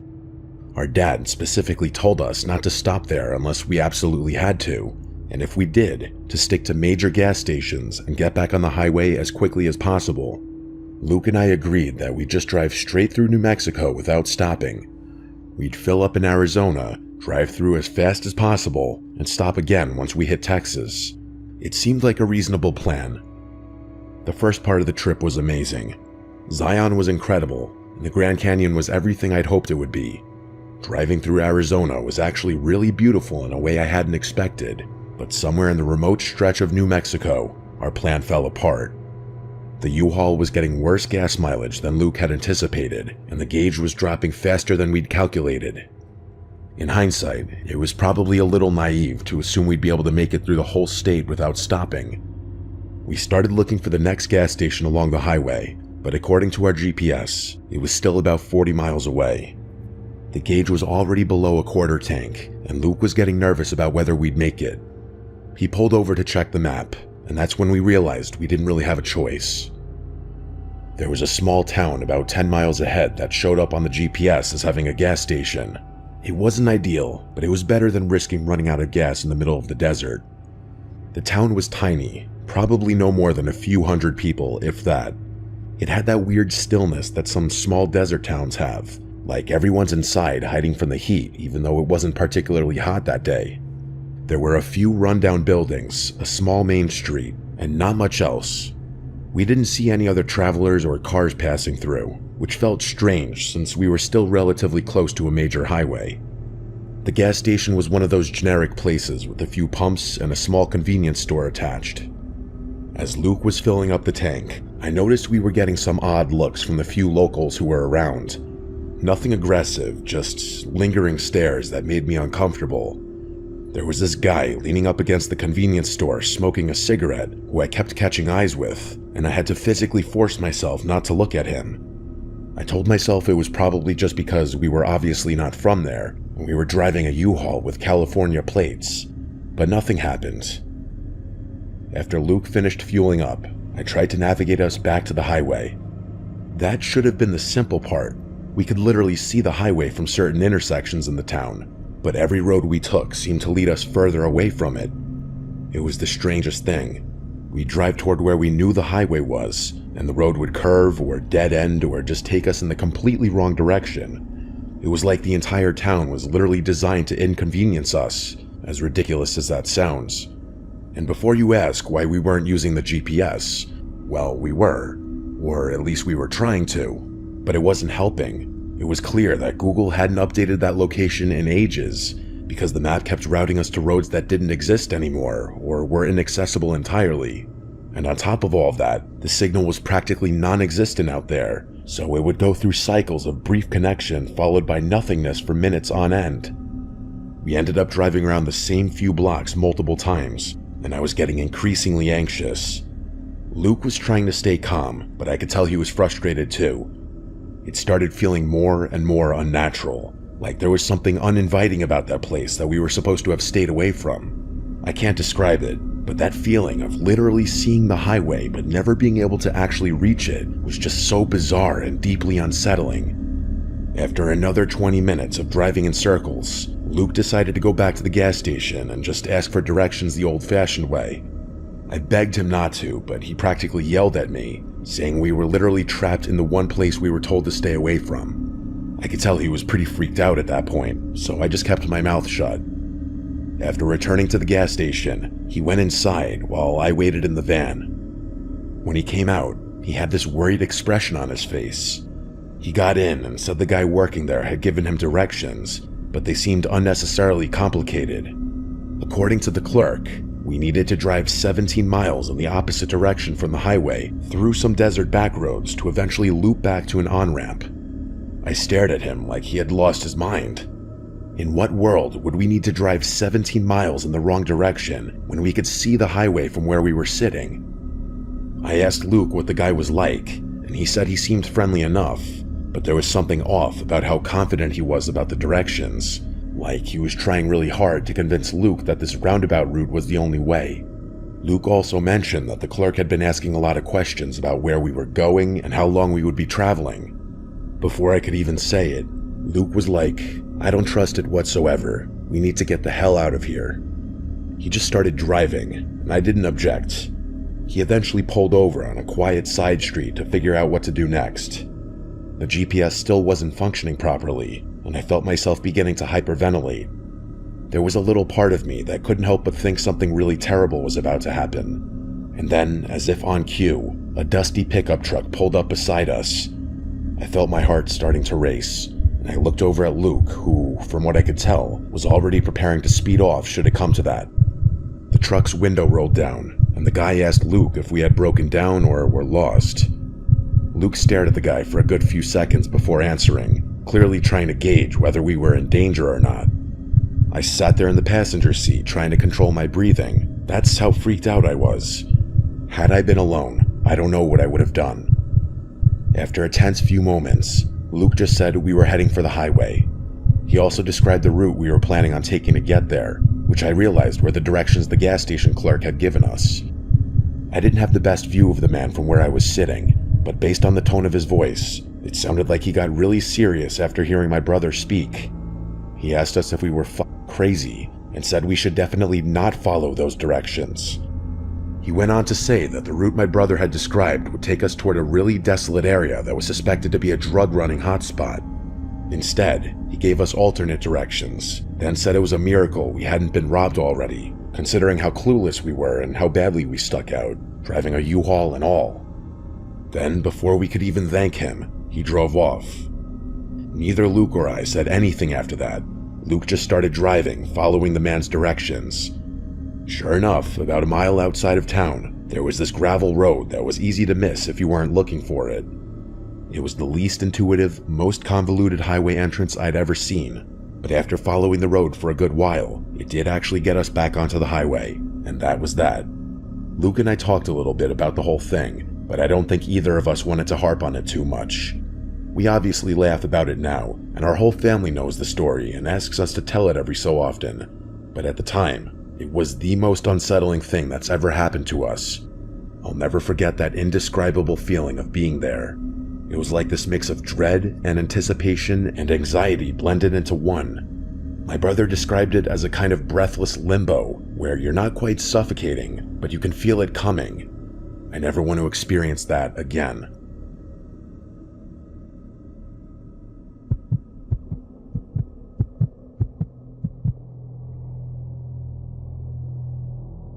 This happened 5 years ago, 5 summers ago to be exact. My girlfriend at the time, let's just call her PS, had just graduated from college, with me having graduated a year earlier. We aren't together anymore, but there's no bad blood between us, and I don't regret a single bit of our relationship, even though it eventually fell apart. She was mixed, half Croatian and half Brazilian, and the two of us had always talked about going on a European trip together after finishing college. And if there's one thing you should know about PS, it's that if she put her mind to something, she was going to stop at nothing to see it through. Call it the Latin blood. That's always the joke I made. That's just how she was. So as soon as she graduated, the two of us started planning the summer vacation we had always fantasized about. There was one glaring issue though. We were both painfully broke, so we'd have to cheap it. The itinerary we ended up settling on was pretty ambitious for 2 people on a shoestring budget.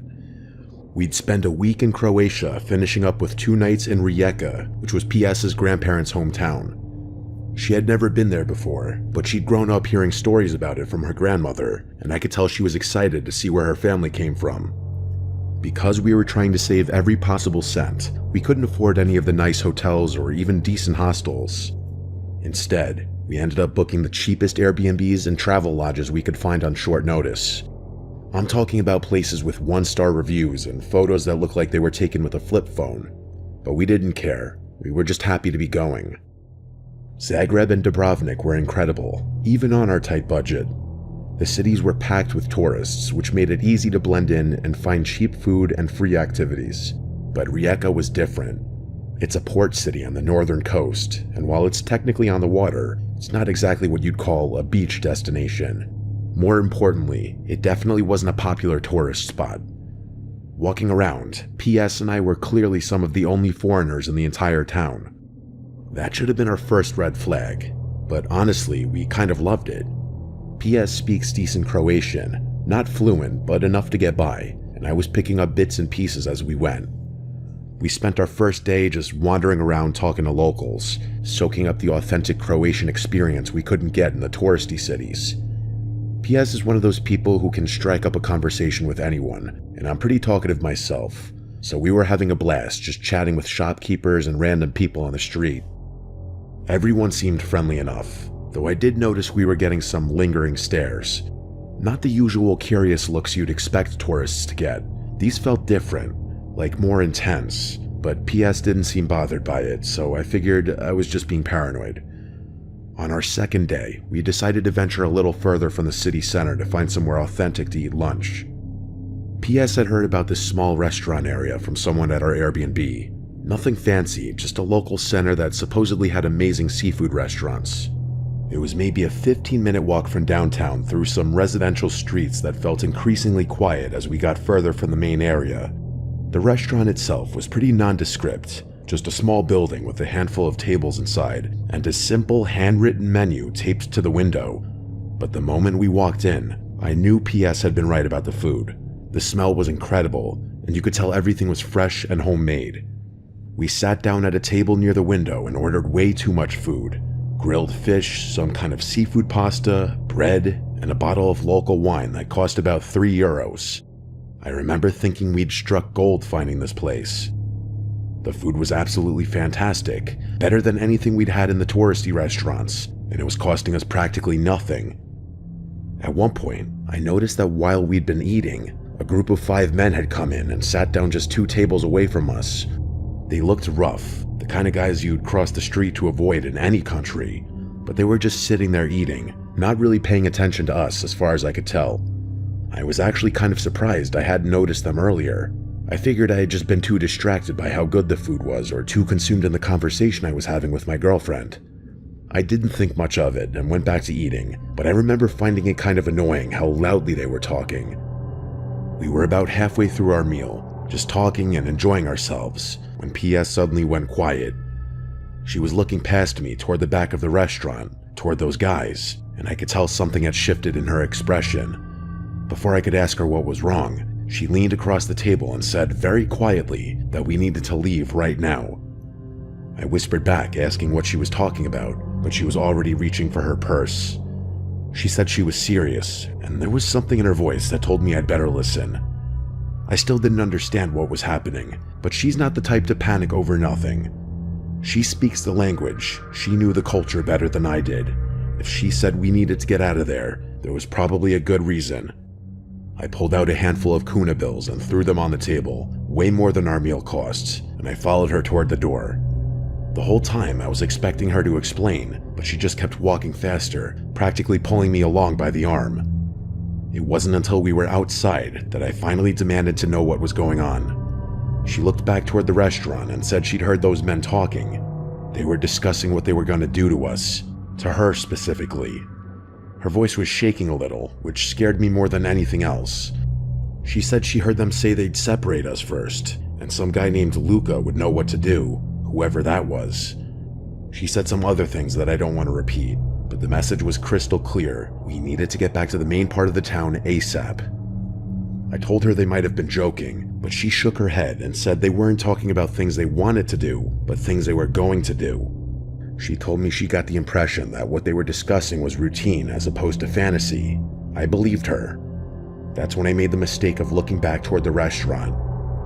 All 5 men were standing outside now, and they were definitely watching us, not even trying to be subtle about it. The moment they saw me looking, they started walking in our direction. I grabbed her hand and told her they were following us. Without another word, we both started running.